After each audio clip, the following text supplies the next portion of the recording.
শুরু করছি আজকের গল্প হেমেন্দ্র কুমার রায়ের লেখা মরণ খেলার খেলোয়াড়। ইটের কোটরের বাসিন্দা গঙ্গা নদীর তরঙ্গতানে শুনত কল্প নদীর গীতিময়ী আলপনা। রোজ সেখানে যায় সন্ধেবেলায়। সেদিনও মানিকের সঙ্গে গঙ্গার ধারে বেড়াতে বেড়াতে জয়ন্ত বললে, দেখো ভাই, সাহেবরা বলে গড়ের মাঠ হচ্ছে কলকাতার হৃদয়। হতে পারে, আমি কিন্তু এই গঙ্গাকে বলি কলকাতার প্রাণ। কারণ জল না থাকলে প্রকৃতির রূপ পুরন্ত হয় না। এই জন্যেই কৃত্রিম বাগান গড়েও তার মধ্যে আমরা জলে টলমল সরোবর রাখতে চাই। কিন্তু সরোবরের জল হচ্ছে বদ্ধ, আর গঙ্গা জলে আছে গতিশীল জীবনের চঞ্চল উচ্ছ্বাস। দিনে সূর্য করে হাজার হীরার মালা পরে গান গেয়ে নাচে, রাত্রে নীল আকাশের চাঁদ তারাকে পৃথিবীতে নামিয়ে দেখায় স্বপ্নলোকের সঙ্গীতময় পরিপুরি। অন্ধকারেও তার গভীর কলকোলাহলে পাওয়া যায় কোনো অজানা রহস্যলোকের বাণী। এই ইট কাঠ পাথরের শুকনো শহরে কর্কশ চিৎকার আর শব্দের মধ্যে গঙ্গা করে চলেছে দিন রাত নব নব গীতিকাব্যের সৃষ্টি। এটা কি কম কথা? বাগান বা মাঠ নিত্যই এক দৃশ্য দেখায়, কিন্তু গঙ্গা দেখায় নিত্য নূতন সৌন্দর্য। এর এই জলকণা মাখা স্নিগ্ধ হাওয়ায় এসে দাঁড়ালে শহুরে কর্মক্লান্ত জীবন দুদণ্ডে জুড়িয়ে যায়। মানিক বললে, কিন্তু গঙ্গা তীরকে করে রাখা হয়েছে কত কুৎসিত, তাও দেখছো তো। কিছু কিছু সবুজ ঘাস আর গাছপালা থাকলে যে জায়গা হয়ে উঠত দুর্লভ স্বর্গের মতো, সেখানে বিশ্রী লোহার লাইনের ওপর দিয়ে হরদম ছুটছে কান ফাটানো চিৎকার করে কুৎসিত রেলের গাড়ির পর রেলের গাড়ি। কলকাতা যদি ফ্রান্সের কোনো শহর হতো, তাহলে গঙ্গা তীরের রূপ বদলে যেত একেবারে। অন্তত আমার বিশ্বাস তাই। গঙ্গা তীরের রাজপথে তখন গ্যাসের আলো জ্বলে উঠেছে বটে, কিন্তু আজকের বাদল সন্ধ্যায় পশ্চিমের মেঘমহলে এখনো সূর্যের বিদায় সভার রাঙা প্রভাটুকু মিলিয়ে যায়নি নিঃশেষে। সেই দিকে তাকিয়ে জয়ন্ত ও মানিক খানিকক্ষণ নীরবে দাঁড়িয়ে রইল। পশ্চিমে রঙের রংমঞ্চ অন্ধকার জবানিকায় অদৃশ্য হয়ে গেল। দুই বন্ধু বাড়ির পথ ধরলে। যখন তারা প্রায় বাড়ির কাছে এসে পড়েছে, তখন দেখলে ইন্সপেক্টর সুন্দরবাবু আরেকটি লোকের সঙ্গে এগিয়ে আসছেন হন্তদন্তের মতো। মানিক বললে, আমাদের সুন্দরবাবু যে, বো বো করে কোথায় ছুটে চলেছেন? সুন্দরবাবু বললেন, কোথায় আবার? মোল্লার দৌড় মসজিদ পর্যন্ত যাচ্ছি জয়ন্তেরই বাড়িতে। জয়ন্ত বললে, তা এত তাড়াতাড়ি কেন? তাড়াতাড়ির কারণ আছে হে, বিষম কারণ, ভয়ানক কারণ। তা একটু আভাস দেবেন কি? একটু আভাস কেন, সমস্ত প্রকাশ করব। তোমার বাড়িতে চলো। সকলে একসঙ্গে অগ্রসর হলো। জয়ন্তের বাড়িতে ঢুকে বৈঠকখানায় একটা কৌচের ওপর বসে সুন্দরবাবু বললেন, জয়ন্ত, ইনি হচ্ছে আমার বন্ধু শশাঙ্ক। বিশেষ প্রয়োজনে একে তোমার কাছে নিয়ে এসেছি। জয়ন্ত ও শশাঙ্ক পরস্পরকে অভিবাদন করলে। সুন্দরবাবু বললেন, ওরা দুই ভাই, শশাঙ্ক আর মৃগাঙ্ক। সহোদর নয়, খুড়তুতো জ্যাঠতুতো ভাই। ওরা নতুনপুরের জমিদার। জয়ন্ত এইবারে একটু মনোযোগ দিয়ে শশাঙ্ককে দেখতে লাগলো। মাথায় 6 ফুট লম্বা, মস্ত চ্যাটালো বুক। দেখলেই বোঝা যায় লোকটি খুব বলবান এবং বড় ঘরের ছেলে, কিন্তু তার মাথার চুলগুলো উস্কো খুস্কো। চোখে মুখে ভয় দুর্ভাবনার ভার এবং বেশভূষা ছন্ন ছাড়ার মতো। জয়ন্ত বেশ বুঝলে সুন্দরবাবু স্বয়ং যখন এই দুশ্চিন্তাগ্রস্ত লোকটিকে নিয়ে বিশেষ প্রয়োজনে তার কাছে এসে হাজির হয়েছেন, মামলাটি তখন সামান্য নয়। সে একখানা চেয়ার টেনে নিয়ে বসে পড়ে বলল, নতুনপুর আমি চিনি, সে তো কলকাতার খুব কাছেই। সুন্দরবাবু বললেন, হ্যাঁ, কলকাতা থেকে 20-22 মাইল হবে। এখন প্রয়োজনটা কি শুনি? কাল শেষ রাতে শশাঙ্কের ছোট ভাই মৃগাঙ্ককে কে খুন করে গেছে। জয়ন্ত খানিকক্ষণ চুপ করে রইল, তারপর বললে, খুনি তাহলে ধরা পড়েনি? না, খুনি ধরা পড়লে শশাঙ্ক নিশ্চয়ই তোমার কাছে আসতো না। কিন্তু নতুনপুরে পুলিশ থাকতে উনি আমার কাছে এলেনই বা কেন? সাধারণ খুনের পক্ষে সাধারণ পুলিশই যথেষ্ট। শশাঙ্ক ভাঙা ভাঙা গলায় বললে, না জয়ন্তবাবু, পুলিশই যথেষ্ট নয়। মৃগাঙ্কের এই অপঘাত মৃত্যুতে আমার বুক ভেঙে গেছে। যত শীঘ্র সম্ভব এই দুরাত্মা হত্যাকারীকে উচিত শাস্তি দিতে না পারলে প্রাণ আমার শান্ত হবে না। শুনেছি অপরাধী আবিষ্কার করবার শক্তি আপনার অসীম। আমার বিশ্বাস আপনার সাহায্য পেলে পুলিশ খুব তাড়াতাড়ি এ মামলার কিনারা করতে পারবে। আমার সম্বন্ধে মহাশয়ের উচ্চ ধারণা দেখে গর্ব অনুভব করছি। বেশ, তাহলে সমস্ত ঘটনা আমার কাছে খুলে বলুন। শশাঙ্ক বললে, আপাতত আমার মুখ থেকে আপনি বেশি কিছু জানতে পারবেন না, কারণ আমি নিজেই অন্ধকারে পড়ে আছি। আমাদের বাড়ির পেছনে একটা বড় বাগান আছে।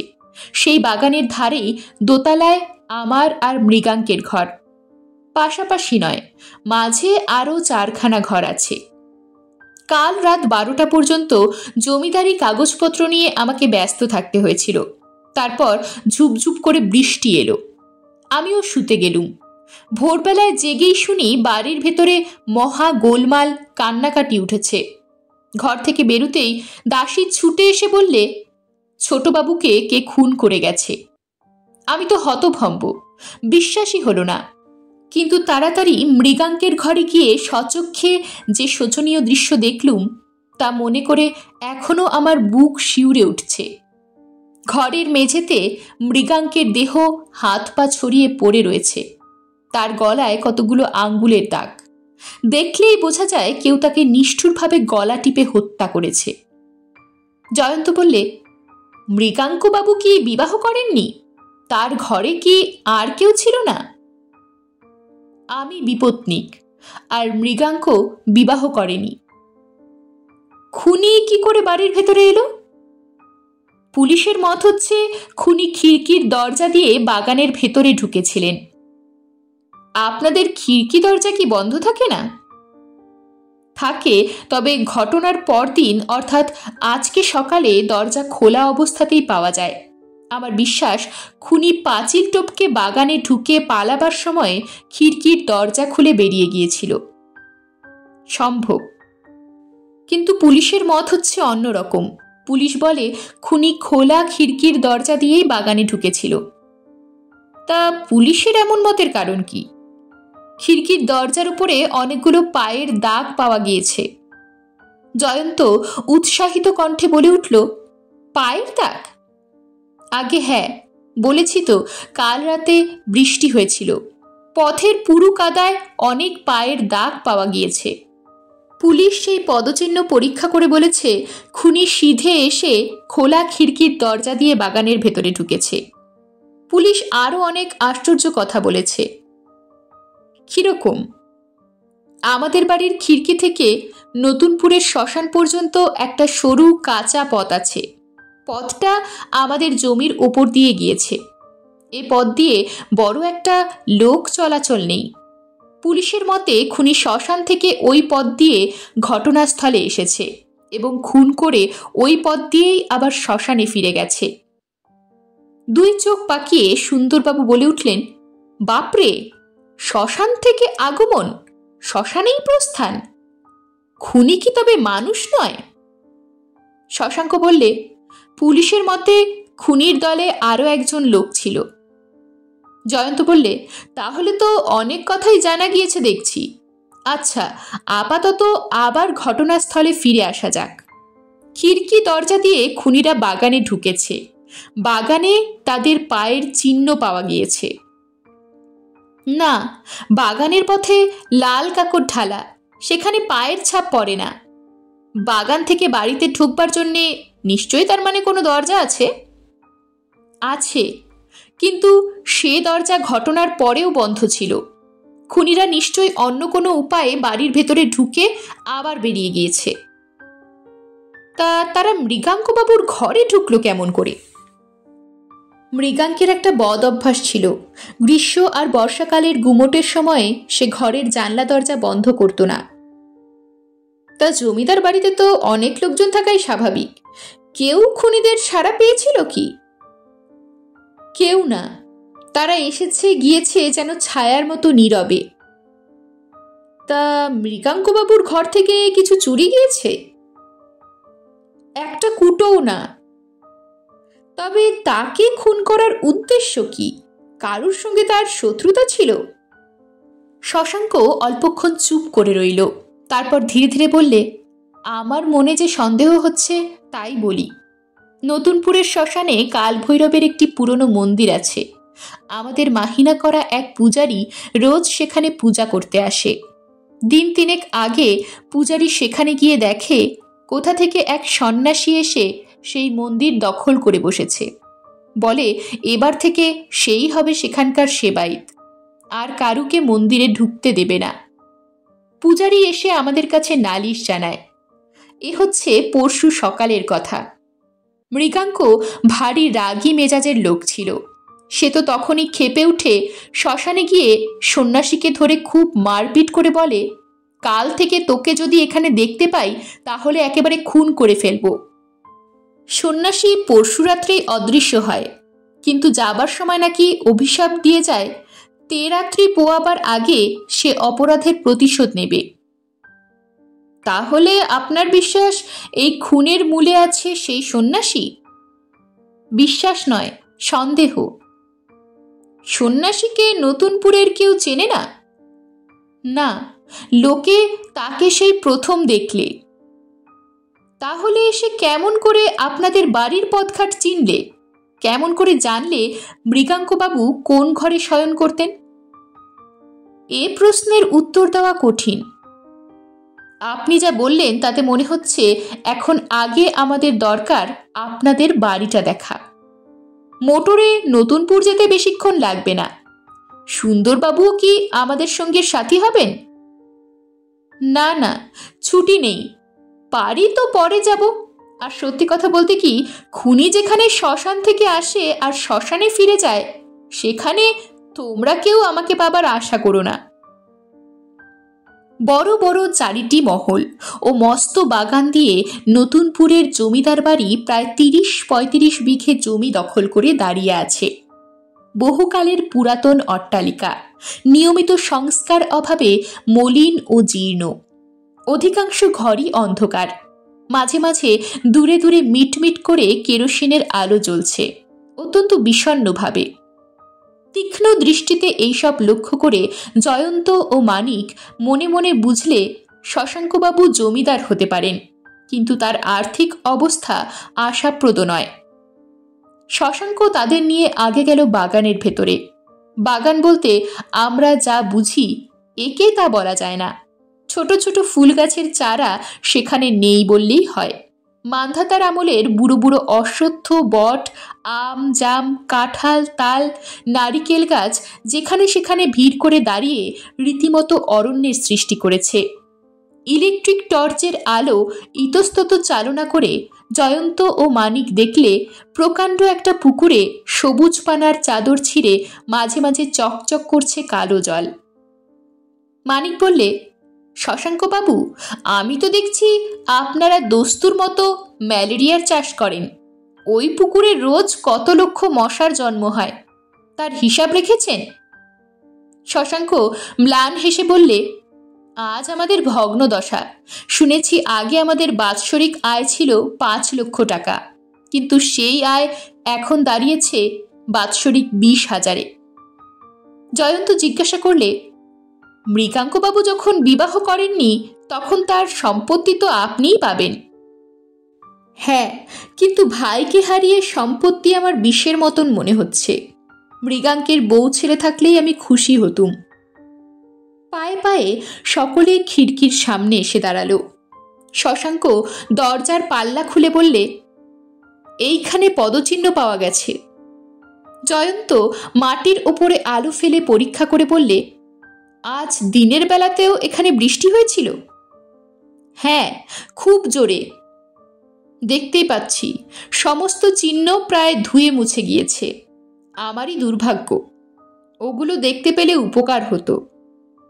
শশাঙ্কবাবু, আজ হাজার হাজার বৎসর ধরে ওই পদচিহ্নই হাজার হাজার চোর ডাকাত খুনিকে ধরিয়ে দিয়ে আসছে। যাদের চোখ আর মস্তিষ্ক শিক্ষিত, পদচিহ্নের ভেতর থেকে তারা বহু গুপ্ত ইতিহাস আবিষ্কার করতে পারেন। শশাঙ্ক বললে, তাই তো শুনেছি, কিন্তু ভাববেন না, পুলিশের কাছ থেকে আপনি পদচিহ্নের অনেক কথাই জানতে পারবেন। নিজের চোখে দেখায় আর পরের মুখে শোনায় যথেষ্ট তফাৎ। তবু এও মন্দের ভালো।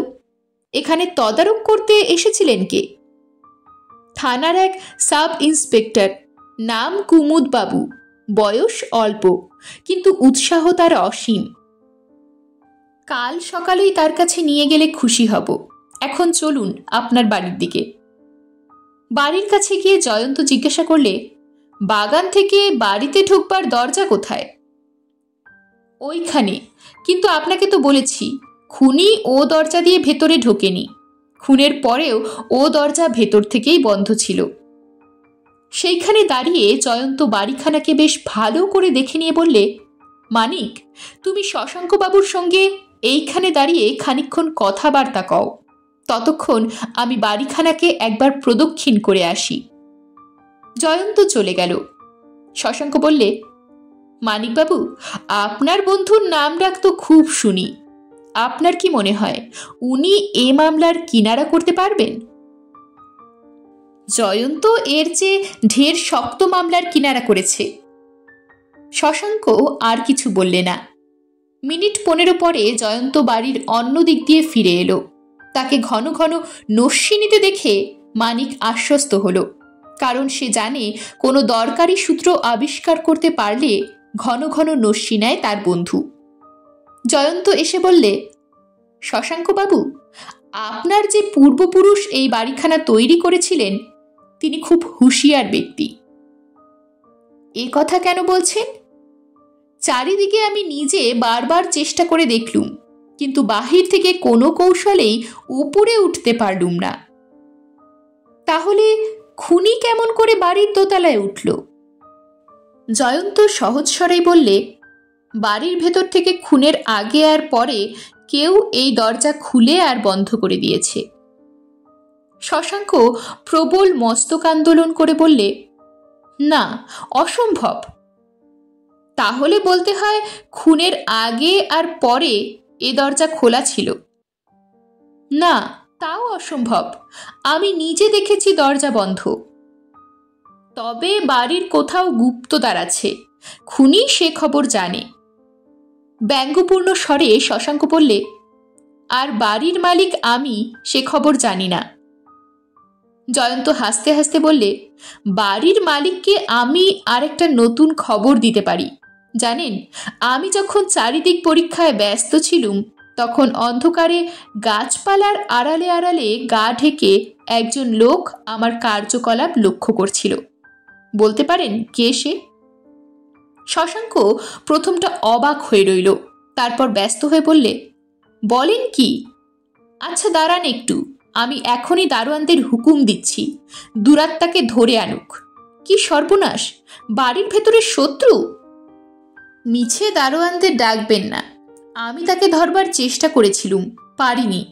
এতক্ষণে সে নাগালের বাইরে সরে পড়েছে। কিন্তু আপনার কথা শুনে আমার হৃৎকম্প হচ্ছে। বাড়ির ভেতরে শত্রু? শেষটা আমিও অপঘাতে মরব নাকি?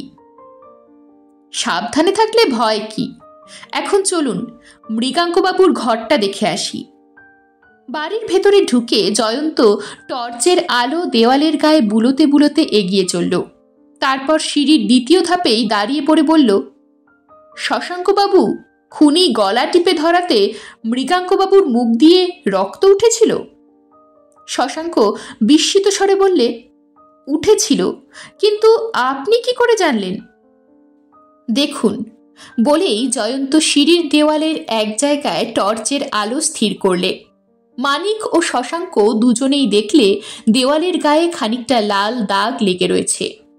জয়ন্ত বললে, খুনির হাতে রক্ত লেগেছিল। সিঁড়ি দিয়ে নামবার সময় সেই রক্তের ছাপ কোনো গতিকে দেওয়ালে লেগে গিয়েছে। শশাঙ্ক বিস্ফারিত নেত্রে চুপ করে রইল। মানিক বললে, এই দাগই প্রমাণিত করছে খুনের পর খুনি সিঁড়ি দিয়ে যখন নিচে নেমেছে তখন বাগানের দরজা দিয়েই বাইরে বেরিয়ে গেছে। জয়ন্ত বললে, অথচ শশাঙ্কবাবু দেখেছেন দরজা বন্ধ। সে দরজা বাড়ির ভেতর থেকে কে বন্ধ করলে? মানিক বললে, সেই কি আজ অন্ধকারে তোমার উপরে পাহারা দিচ্ছিল? শশাঙ্কবাবু, আপনার বাড়ির প্রত্যেক লোকের সঙ্গে আমার পরিচয় করিয়ে দিতে হবে। শশাঙ্ক একটা দীর্ঘশ্বাস ফেলে বললে, যে আজ্ঞে।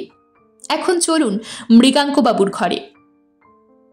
মৃগাঙ্কের ঘরখানি একেবারে বাগানের উপরে।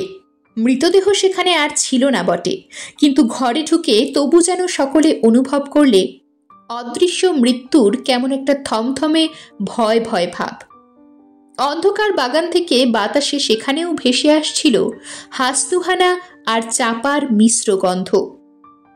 গতকাল এ গন্ধ হয়তো হতভাগ্য মৃগাঙ্কও উপভোগ করেছিল, কিন্তু আজ সেই সৌরভকেই মনে হচ্ছে প্রকৃতির নিষ্ঠুর পরিহাসের মতো। ঘরখানি বেশ সাজানো গুছানো। একদিকে খাট, মাঝখানে একটি গোল মার্বেলের টেবিল, খানকয় গদি মোড়া চেয়ার, আর একদিকে 3 আলমারি ঠাসা বই। এখানে ওখানে ছোট ছোট ত্রিপায়ার ওপরে মর্মর মূর্তি। দেওয়ালেও ঝুলছে বিখ্যাত শিল্পীদের আঁকা বাছা বাছা চিত্রাবলী।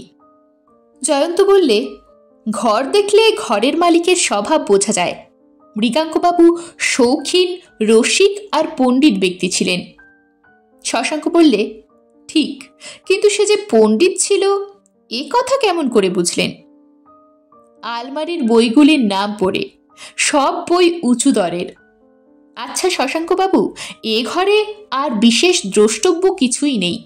এইবারে আপনার ঘরখানা একবার দেখাবেন? কেন দেখাবো না, এদিকে আসুন। খান চারেক ঘর পেরিয়ে এবারে সকলে যে ঘরে গিয়ে ঢুকল সেখানে প্রথমেই চোখে পড়ে কালো মার্বেলের একটি জলচৌকির ওপর সাজানো 5টি সিন্দুর লিপ্ত মরার মাথা, আর একপাশে ব্যাঘ্রচর্মের আসনের সামনে জবার মালা পরানো কোষ্ঠী পাথরে গড়া ছোট্ট একটি কালিকা মূর্তি। তারই পেছনে দেওয়ালে তাকে তাকে রয়েছে অনেকগুলি বাঁধানো বহু ব্যবহৃত পুস্তক। জয়ন্ত বইগুলোর নামও লক্ষ্য করলে, বৃহৎ তন্ত্রসার, শ্যামা রহস্য, মহানির্বাণতন্ত্র প্রভৃতি। বললে, আপনি তান্ত্রিক? শশাঙ্ক বললে, স্ত্রীর মৃত্যুর পর আমি পূজা অর্চনা নিয়েই কাল কাটাই। আর ওই মরার মাথাগুলো? ওগুলো তান্ত্রিক সাধনের উপকরণ। আমার কাছে জপ তপই জীবন। হ্যাঁ, অনেকেই যে মরার দেহে জীবন খুঁজে নিজেদের সারা জীবন মিছে আশায় কাটিয়ে দেয় এ কথা আমি জানি। শশাঙ্ক আহত স্বরে বললে, মন্ত্রগুণে মরা যে জ্যান্ত হয়, আপনি কি তা বিশ্বাস করেন না? না, প্রাকৃতিক বিধানে যে দেহ থেকে জীবন পালিয়েছে, তান্ত্রিক মন্ত্রের গুণে তা যদি আবার জ্যান্ত হতো, লোকে তাহলে তাকে পুড়িয়ে বা পুঁতে ফেলত না। এই 20 শতাব্দী জানে ম্যাজিকের আসল অর্থ হচ্ছে চোখে ধুলো দেওয়া। তাকে নিয়ে মজা করা চলে, তাকে সত্য বলে বিশ্বাস করা চলে না। ভারতবর্ষের লোক হয়ে এমন কথা বললেন জয়ন্তবাবু? জানেন, খ্রিস্টান ফিরিঙ্গির দেশ আমেরিকাও এখন তান্ত্রিক মন্ত্রের গুণে মৃতদেহে জীবন সঞ্চার করছে। হ্যাঁ, আমেরিকা থেকে প্রকাশিত তন্ত্র পত্রিকায় ওরূপ কথা পড়েছি বটে, কিন্তু আমেরিকায় ছাপার হরফে যত আজগুবি কথা প্রকাশিত হয় পৃথিবীর আর কোথাও তত নয়। তান্ত্রিক তন্ত্রের যদি এতই গুণ, তবে মৃগাঙ্কবাবুকে আবার বাঁচাবার চেষ্টা করুন না। শশাঙ্ক অন্যদিকে মুখ ফিরিয়ে অভিভূত স্বরে বললে, ও প্রসঙ্গ এখন চাপা থাক। ঠিক বলেছেন, তার চেয়ে এই জামাটার দিকে দৃষ্টিপাত করা যাক। এর সবটাই তো দেখছি কাদায় ভর্তি, বিশেষ করে হাতা দুটো। এমন জামা আলনায় টাঙানো কেন? এর হাতায় গোটা কয় ঘাসের কুচিও লেগে রয়েছে যে। শশাঙ্ক হেসে বললে, ওটা আমারই জামা। আজ সারাদিন বৃষ্টিতে ভিজে পথে ঘাটে কত ছোটাছুটি করতে হয়েছে, বুঝেছেন তো? পা হড়কে একবার কাদায় পড়েও গিয়েছিলুম। তারপর জামা কাপড় বদলে ওটাকে ভুলে আবার আলনাতেই টাঙিয়ে রেখেছি। আজ কি আর আমার মাথার ঠিক আছে? জয়ন্ত সহানুভূতির স্বরে বললেন, সত্য কথা, আজ আপনার বড়ই দুর্দিন। এখনো ভেঙে পড়েননি, এইটাই আশ্চর্য। পরদিন প্রভাত। জয়ন্ত ও মানিক বিছানায় বসে চা পান করছে। জমিদার বাড়ির সদর মহলের বেশ একখানি বড়সড় ঘর তাদের জন্য ছেড়ে দেওয়া হয়েছে।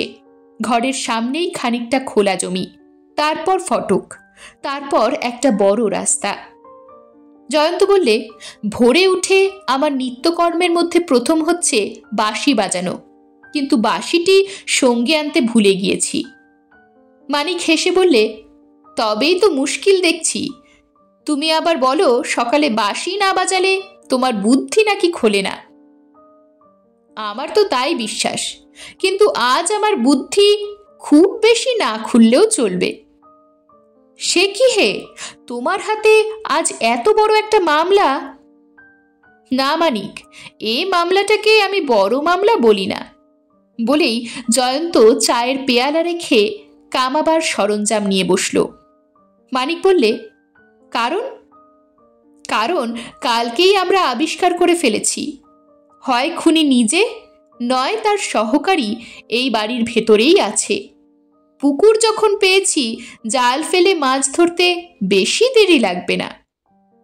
কিন্তু পুকুরের কোন মাছটি হবে তোমার লক্ষ্য, সেটা তুমি জানো না?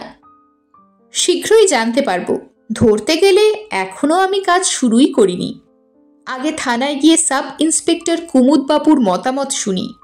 এ বাড়ির কে কি এজাহার দিয়েছে দেখি, পায়ের দাগের মাপ নিই। তারপর অপরাধীকে গ্রেপ্তার করা কঠিন হবে না বলেই আমার বিশ্বাস। না জয়ন্ত, ব্যাপারটা খুব সোজা না হতেও পারে। একটা কথা ভেবে দেখো, ঝড় জলের ভেতর দিয়ে খুনি এলো বাড়ির ভেতরে, তারপর খুন করে সেই দুর্যোগে সে গেল কোথায়? না শ্মশানে। এটা কি অস্বাভাবিক নয়? শ্মশানে তার কি কাজ থাকতে পারে, আর শ্মশান থেকেই বা সে কোথায় অদৃশ্য হলো? হ্যাঁ মানিক, ওইখানেই একটা কোনো রহস্য আছে। বলেই সে মানিককে ইশারায় কাছে ডাকলে। মানিক তার পাশে গিয়ে দাঁড়ালো। জয়ন্ত অতি মৃদুস্বরে বললে, শোনো, কামাবার এই আরশির ভেতর দিয়ে দেখছি দরজার পাল্লা একটুখানি ফাঁক করে দাঁড়িয়ে কে একজন লোক আমাদের কথা শুনছে। এ ঘরে আর একটা দরজা আছে, সেই দরজা দিয়ে সহজভাবে বাইরে গিয়ে লোকটাকে তুমি গ্রেপ্তার করো। মানিক অত্যন্ত উদাসীনের মতো বাঁ দিকের একটা দরজার কাছে ধীরে ধীরে এগিয়ে গেল। জয়ন্ত নির্বিকারের মতো দাড়ির ওপরে বুরুশ দিয়ে সাবানের ফেনা লাগাতে লাগলো। 8 মিনিট যেতে না যেতেই ঘরের বাইরে একটা ধস্তাধস্তির আওয়াজ উঠল। তারপর সশব্দে ডান দিকের দরজা খোলার সঙ্গে সঙ্গেই দেখা গেল মানিকের হাতে গলা ধাক্কা খেয়ে একটা লোক ঘরের ভেতরে এসে পড়ল। জয়ন্ত যেন কিছুই হয়নি এমনিভাবে গালের উপরে খুঁড় চালাতে চালাতে বললে, এসো বন্ধু, বসো। ওহে মানিক, বন্ধুর জন্য একখানা চেয়ার এগিয়ে দাও, ততক্ষণে আমি কামিয়ে নিই। মানিক হাসতে হাসতে একখানা চেয়ার টেনে আনলে, কিন্তু লোকটা বসল না, দাঁড়িয়ে রইল বেজায় হতভম্বের মতো। তাকে দেখতে হৃষ্টপুষ্ট, তার রং কালো, দেহের তুলনায় মাথাটা বড় এবং মুখের তুলনায় চোখ দুটো ছোট। জয়ন্ত বললে, বসবে না বন্ধু? গলা ধাক্কা ভক্ষণ করে অভিমান হয়েছে? কিন্তু আমাদের এসব তো বাসর ঘর নয়, বোকার মতন আড়ি পাততে এসেছিলে কেন? লোকটা বললে, না মশাই, আমি আড়ি পাততে আসিনি, আমি আপনাকে ডাকতে এসেছিলুম। এতটা অনুগ্রহ কেন? শশাঙ্কবাবু আপনাকে ডাকতে বললেন। তুমি কে? এ বাড়ির সরকার। নাম? সুরেন্দ্রমোহন দে। জয়ন্ত কামাতে কামাতেই কথা কইছিল। একটু নীরব থেকে ঠোঁটের ওপরটা সাফ করে বললে, ওহে মানিক, তুমি একবার শশাঙ্কবাবুর কাছে যাও, জেনে এসো তিনি আমাকে কেন ডেকেছেন। মানিক চলে গেল। কামাতে কামাতেই জয়ন্ত বললে, আরে আরে সুরেন, কোথা যাও? আরশির ভেতর দিয়ে তোমার চলন্ত ছবি যে আমি জ্বলন্ত দেখতে পাচ্ছি। দাঁড়াও সুরেন, যেও না। কিন্তু সুরেন থামল না, বরং গতি বাড়িয়ে দিলে। পালায় আর কি। জয়ন্ত চোখের নিমেষে উঠে দাঁড়িয়ে 2 লাফে বাঘের মতো সুরেনের কাছে গিয়ে পড়ল এবং তারপর এক হাতে তার গলা চেপে ধরে তাকে বিড়াল ছানার মতোই মাটি থেকে টেনে শূন্যে তুলে আবার ঘরের ভেতরে ছুঁড়ে ফেলে দিলে। ধপাস করে মাটিতে আছড়ে পড়ে সুরেন আর্তনাদ করে উঠল। আবার আরশির সম্মুখে বসে খুর তুলে নিয়ে জয়ন্ত শান্ত স্বরে বললে, চুপ করে ওইখানে বসে থাকো, এবারে নড়লে বাজবে না। সুরেন বুঝলে সে আজ কোনো মিষ্টভাষী জমের খপ্পরে পড়েছে। সে আর পালাবার চেষ্টা করলে না। মানিক ফিরে এসে বললে, শশাঙ্কবাবু বললেন তিনি তোমাকে ডাকেননি। জয়ন্তের কামানো শেষ হলো। তোয়ালে দিয়ে মুখ মুছতে মুছতে সে বললে, সুরেন, এখন তোমার বক্তব্য কি? সুরেন মাথা হেঁট করে বসে রইল, জবাব দিলে না। তাহলে কাল রাতে বাগানে আমার পিছু নিয়েছিলে তুমি? সুরেন তাড়াতাড়ি বলে উঠল, না না, আমি নই। এ কথা সত্যি হলে বলতে হবে শশাঙ্কবাবুর বাড়িতে তোমার মতন জীব আরও আছে। খুনিকে দরজা খুলে দিয়েছিল কে? তুমি? সুরেন কাঁদো কাঁদো গলায় বলে উঠল, দোহাই মশাই, এ খুনোখুনির ভেতরে আমাকে আর জড়াবেন না। আমি দিন দুঃখী, সামান্য মাইনের চাকরি করি, খুন ডাকাতির ধার ধারি না। দয়া করে আমাকে ছেড়ে দিন। তীব্র ও তীক্ষ্ণ দৃষ্টিতে জয়ন্ত খানিকক্ষণ মৌন মুখে লোকটির দিকে তাকিয়ে রইল। সুরেনের মনে হলো দুটো প্রচণ্ড চক্ষু যেন দস্যুর মতন তার মনের ভেতরে ঢুকে সমস্ত গুপ্ত কথা লুণ্ঠন করছে। হঠাৎ জয়ন্ত হো হো করে হেসে উঠে বললে, সুরেন, আমি বুঝেছি তুমি মস্ত এক কাপুরুষ। যাও, বিদায় হও, কিন্তু সাবধান, এ বাড়ি ছেড়ে পালিও না। পালালেই মরবে। কাল কি পরশু তোমাকে আমি 2-1টা কথা জিজ্ঞাসা করব, ঠিক জবাব দিলে তোমার ভয় নেই। সুরেন দ্রুত পদে প্রস্থান করল। মানিক বললে, ওকে ছেড়ে দিলে কেন? ও হয়তো অনেক কথাই বলতে পারত। তা পারত, পরে আমাকে বলবেও। আপাতত ওকে আমি হাতে রাখতে চাই। এমন সময় শশাঙ্কের প্রবেশ।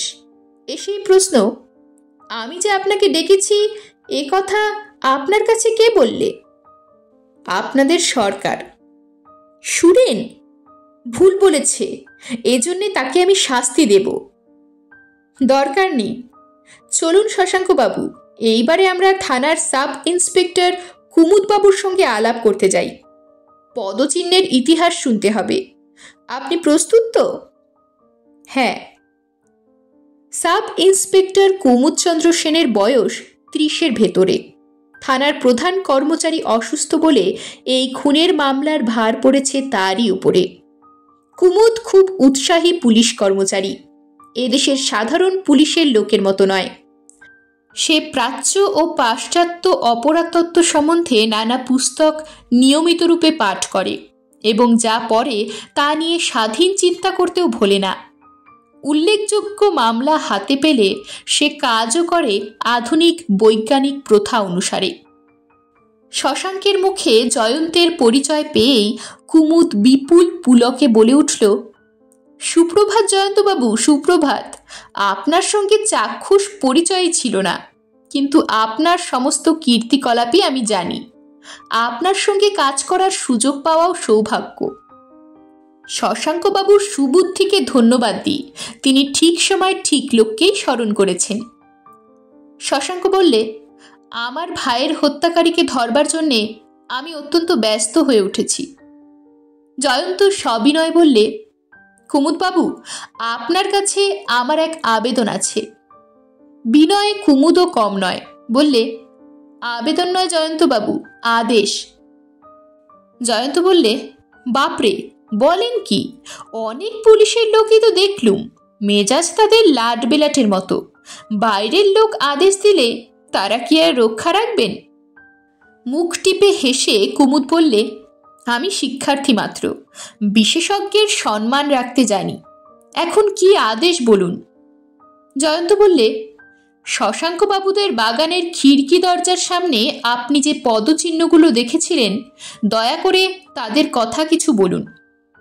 খালি শুনবেন, চোখে কিছু দেখবেন না? কালকের বৃষ্টি চোখে দেখবার আর কোনো উপায় রাখেনি কুমুদবাবু, সব পদচিহ্ন ধুয়ে মুছে গেছে। কুমুদ হাসি ভরা মুখে উঠে দাঁড়ালো। তারপর একটি আলমারি থেকে কাগজে মোড়া 4টে জিনিস বের করে সন্তর্পণে টেবিলের উপরে স্থাপন করলে। এগুলো কি? মোড়ক খুলেই দেখুন না, কিন্তু খুব সাবধানে খুলবেন। জয়ন্ত মোড়ক খুলেই বলে উঠল, এ যে দেখছি প্লাস্টার অফ প্যারিস দিয়ে তৈরি পায়ের ছাপের ছাঁচ, দুজোড়া পায়ের দুজোড়া ছাঁচ। জানেন তো, বৈজ্ঞানিক পদ্ধতিতে কাজ করলে ধুলো, কাদা, বালি আর বরফের ওপর থেকে সমস্ত পদচিহ্নের নিখুঁত ছাঁচ তুলে নেওয়া যায়। জানি, কারণ আমি নিজেও ওই পদ্ধতিতে কাজ করি।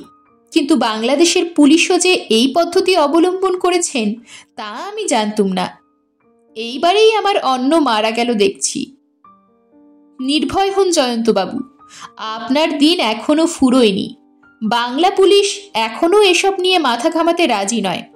আমার সহকর্মীরা বলেন এসব হচ্ছে অনাবশ্যক তুচ্ছ ছেলে খেলা, বাজে সময় নষ্ট করা মাত্র। পুলিশ লাইনে আপনি দেখছি অতুলনীয় বাঙালি, আপনার পক্ষে আমার সাহায্য অনাবশ্যক। না, খুবই আবশ্যক জয়ন্তবাবু। আপনার মস্তিষ্ক নিশ্চয়ই আমার চেয়ে নতুন তথ্য আবিষ্কার করতে পারবে। এখন শুনুন, এই ছাদজোড়া হচ্ছে প্রথম ব্যক্তির, অর্থাৎ যে শ্মশান থেকে আগে এসে আবার শ্মশানে ফিরে গেছে।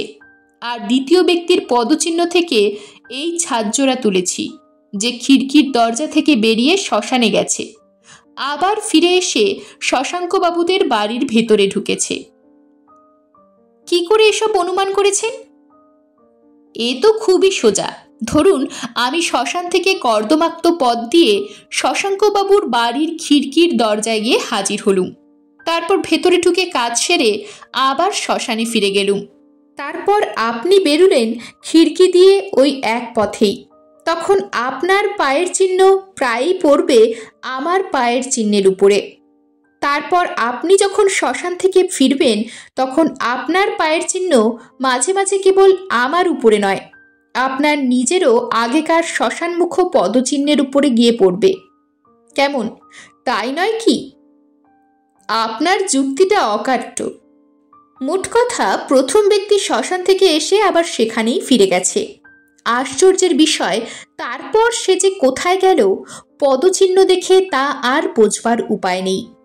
শ্মশানে উপস্থিত হয়েই সে যেন অশরীরী হয়ে হাওয়ায় মিলিয়ে গেছে। সে শ্মশানেও নেই, অথচ সে যে শ্মশান থেকে বেরোয়নি এ সম্বন্ধে আমি নিঃসন্দেহ। কিন্তু দ্বিতীয় ব্যক্তি যে শ্মশানে গিয়ে আবার বাড়িতে ফিরে এসেছে, পদচিহ্ন তার যথেষ্ট প্রমাণ দিচ্ছে। প্রশংসা ভরা কণ্ঠে জয়ন্ত বললে, কুমুদবাবু, আপনার সূক্ষ্ম দৃষ্টির পরিচয় পেয়ে মুগ্ধ হলুম। মানিক এতক্ষণ পরে বললে, কুমুদবাবু, আমার দৃষ্টি আপনার মতো সূক্ষ্ম নয় বটে, কিন্তু আপনি যে সিদ্ধান্তে উপস্থিত হয়েছেন তার উপরে কি নির্ভর করা উচিত? কেন উচিত নয়? 1 নম্বর প্রশ্ন, খুনি কে? সে যদি সেই সন্ন্যাসী হয় তাহলে সে তো খুনের আগের রাত্রেই শ্মশান থেকে বিদায় হয়েছিল, আর আপনাদের মতে এ খুনি এসেছে শ্মশান থেকেই। 2 নম্বরের প্রশ্ন, খুনি শ্মশান থেকেই বা এলো কেন, আর খুনের পরে আবার ওই শ্মশানেই বা ফিরে গেল কেন? 3 নম্বরের প্রশ্ন, খুনি শ্মশান থেকে কি উপায় অদৃশ্য হলো? আপনারা বলছেন খুনি যে শ্মশান থেকে বেরিয়ে অন্য কোথাও গিয়েছে, কাদার উপরে এমন কোনো চিহ্ন নেই। 4 নম্বরের প্রশ্ন, খুনির সহকারী বা শশাঙ্কবাবুর বাড়ির কোনো লোক কি উদ্দেশ্যে খুনের পরে আবার শ্মশানে গিয়ে ফিরে এসেছিল? সে কি খুনির সঙ্গে দেখা করতে গিয়েছিল, না খুনিকে ধরতে গিয়ে দেখা না পেয়ে ফিরে আসতে বাধ্য হয়েছিল? 5 নম্বরের প্রশ্ন, এই দ্বিতীয় ব্যক্তি খুনির বন্ধু না শত্রু? কুমুদ বললে, নিশ্চয়ই বন্ধু, নইলে এতক্ষণে সে আত্মপ্রকাশ করত। ইতিমধ্যে শশাঙ্ক প্লাস্টারের একজোড়া পদচিহ্ন তুলে নিয়ে কৌতূহলী দৃষ্টিতে পরীক্ষা করছিল। আচম্বিতে সে দুটো তার হাত ফসকে মাটির ওপরে পড়ে টুকরো টুকরো হয়ে ভেঙে গেল এবং সঙ্গে সঙ্গেই সে ওই যা বলে চিৎকার করে উঠল। কুমুদ হতাশভাবে ভগ্নাংশগুলোর দিকে তাকিয়ে দুঃখিত স্বরে বললে, কি করলেন শশাঙ্কবাবু? এত পরিশ্রম মিথ্যে করে দিলেন? শশাঙ্ক কাচুমাচু মুখে বললে, আমাকে মাফ করুন কুমুদবাবু, আপনাদের কথা শুনতে শুনতে অন্যমনস্ক হয়ে গিয়েছিলুম, তাই এই বিপত্তি। ছাঁচ কি নতুন করে তোলা যায় না? অসম্ভব, কাদার উপরে পায়ের ছাপ আর নেই। চিন্তিত মুখে শশাঙ্ক বললে, তবে কি হবে? জয়ন্ত নিশ্চিন্ত স্বরে বললে, আপনি বেশি ভাববেন না শশাঙ্কবাবু, কিছু ক্ষতি হলো বটে, কিন্তু ওরকম ছাঁচ তোলবার আগে পায়ের ছাপের ফটো আর সঠিক মাপ নেওয়া হয়, তাই নয় কি কুমুদবাবু?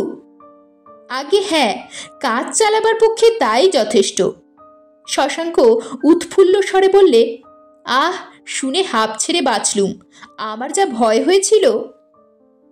জয়ন্ত হাসতে হাসতে বলল, মা ভই, কিন্তু বাকি ছাদ জোড়ার দিকে দয়া করে আর নজর দেবেন না। শশাঙ্ক জিভ কেটে বলল, পাগল, আর আমি ওদিকে তাকাই? বলেই হর হর করে চেয়ার টেনে নিয়ে টেবিলের কাছ থেকে 5 হাত তফাতে গিয়ে বসল। কুমুদ বললে, ডিটেকটিভের পক্ষে এমন সুন্দর ছাঁচ পাবার সুযোগ বড় একটা ঘটে ওঠে না। এখানে আমার সৌভাগ্যের কারণ হচ্ছে 3টি। প্রথম, বিষম দুর্যোগ হলেও মাটিকে নরম করে ঘটনার আগেই বৃষ্টি থেমে গেছে। দ্বিতীয়, শশাঙ্কবাবুর বাড়ি থেকে শ্মশানে সরু পথ দিয়েও বড় একটা লোক চলাচল নেই। তৃতীয়, নতুনপুরের শ্মশান নির্জন জায়গা, ঘটনার রাত্রি ও পরদিন সকাল পর্যন্ত সেখানে কেউ মরা পোড়াতে যায়নি। কাজেই পায়ের ছাপগুলো এমন নিখুঁত অবস্থায় পেয়েছি যে ছাপানো গল্পের বইয়ের মতোই তাদের কথা অনায়াসে পাঠ করা যায়। এই ছাপগুলো না পেলে আমি ধরতেই পারতুম না যে শশাঙ্কবাবুর বাড়ির ভেতরেই সব রহস্য জানে এমন কোনো লোক আছে। শশাঙ্ক বিমর্ষ মুখে ভগ্নস্বরে বললে, আমার দুর্ভাগ্যের দেখছি শেষ নেই। মানিক বললে, কিন্তু পায়ের ছাপ না দেখেই জয়ন্ত সে কথা জানতে পেরেছেন। কুমুদ সবিস্ময়ে বললে, তাই নাকি?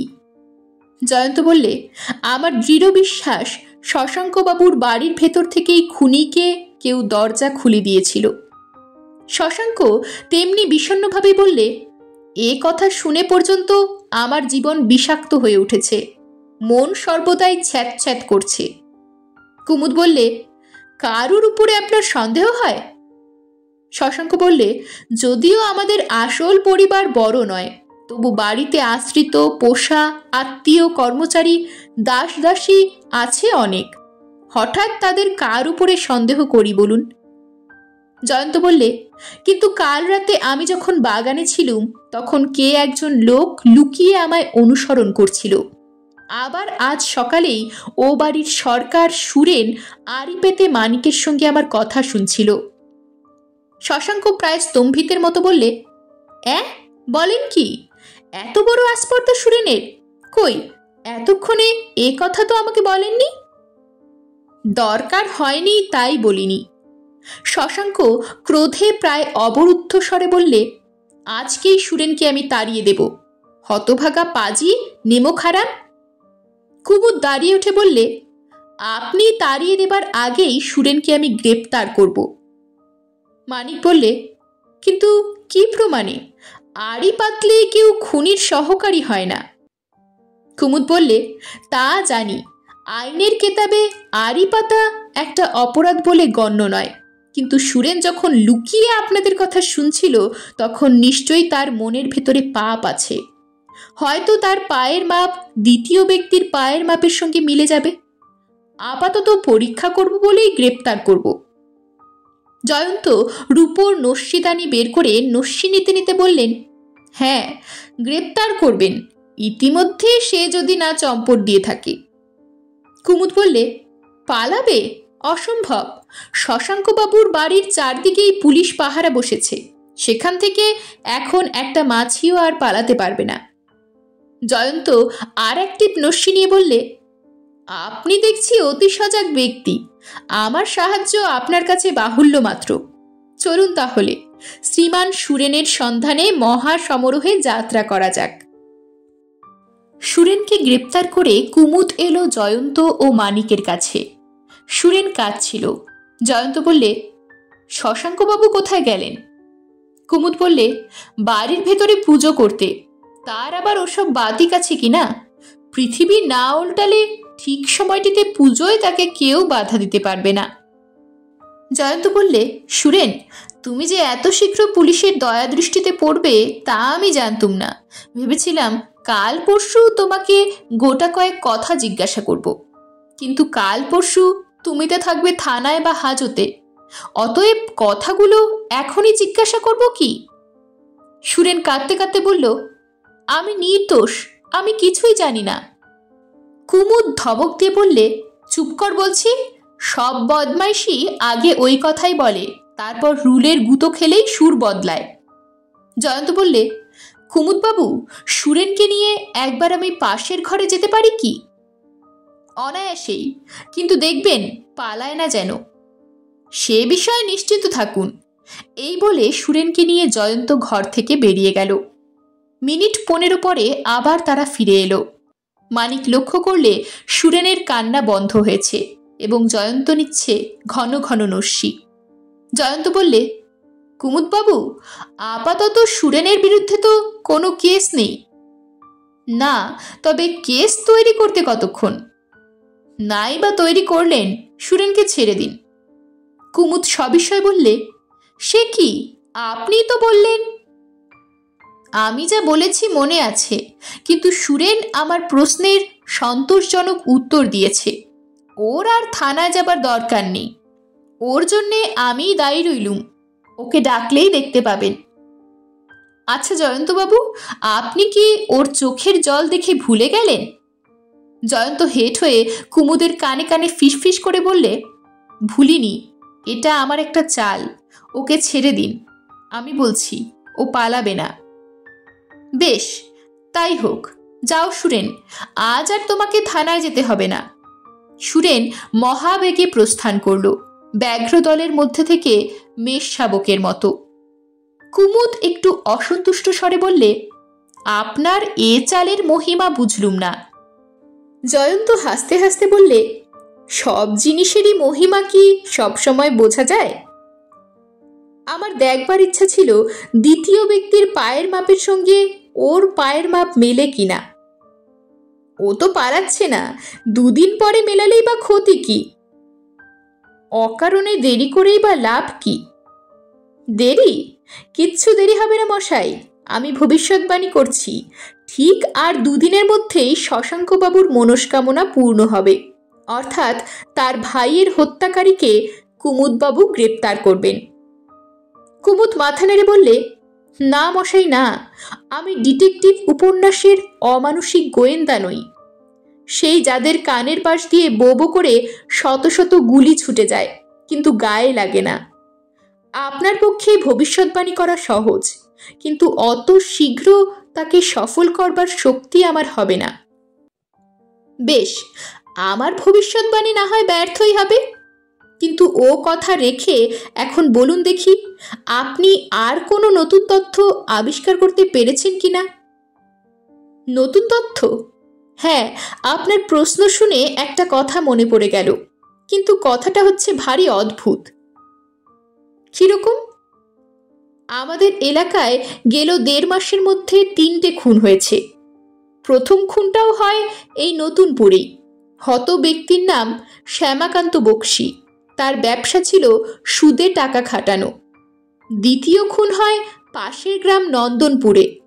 হত হয় একজন মারোয়ারি। তারও ব্যবসা ছিল টাকা লেনদেন করা। তৃতীয়বারে মারা পড়েছেন মৃগাঙ্কবাবু। কিন্তু এর মধ্যে তো অদ্ভুত কিছুই দেখতে পাচ্ছি না। শুনুন, প্রথমত লক্ষ্য করবার বিষয় হচ্ছে 3 ব্যক্তিকেই গলা টিপে মেরে ফেলা হয়েছে। দ্বিতীয়ত 3 বারেই খুনি কাজ সেরে পালাতে পেরেছে। তৃতীয়ত 3 বারেই খুনের আগের দিন একজন করে মানুষ অদৃশ্য হয়েছে। জয়ন্ত উত্তেজিতভাবে দাঁড়িয়ে উঠে বললে, তার মানে? প্রথম খুনের আগের দিন থেকেই নতুনপুরের চারালপাড়ার একটি লোকের খোঁজ পাওয়া যাচ্ছে না। দ্বিতীয় খুনের আগের দিন এখানকার এক গোয়ালা অদৃশ্য হয়েছে, এখনো তার সন্ধান মেলেনি। মৃগাঙ্কবাবু যেদিন খুন হন তারও আগের দিন শ্মশান থেকে অন্তর্হিত হয়েছে এক সন্ন্যাসী। এ কথা তো আপনারাও জানেন। জানি, কিন্তু শশাঙ্কবাবুর বিশ্বাস সত্য হলে মানতে হয় সেই সন্ন্যাসী হয়তো খুনি। সুতরাং তার অন্তর্ধানের একটা যুক্তিসঙ্গত কারণ রয়েছে। অপরাধী পালায় অপরাধের পর, কিন্তু সন্ন্যাসী গা ঢাকা দিয়েছে খুনের আগের দিনে। সন্ন্যাসী তো নতুনপুরের লোক নয়, তাড়িয়ে দেওয়ার পর সে যে এখান থেকে চলে যাবে এইটাই তো স্বাভাবিক। হয়তো সে খুনিও নয়। কি জানি, আমার মন যেন বলছে এই 3টে খুনের মধ্যে কি একটা ঘনিষ্ঠ সম্পর্ক আছে। প্রত্যেকবারই গলা টিপে হত্যা, আর ঘটনার ঠিক আগের দিন একজন করে মানুষের অন্তর্ধান। বড়ই সন্দেহজনক।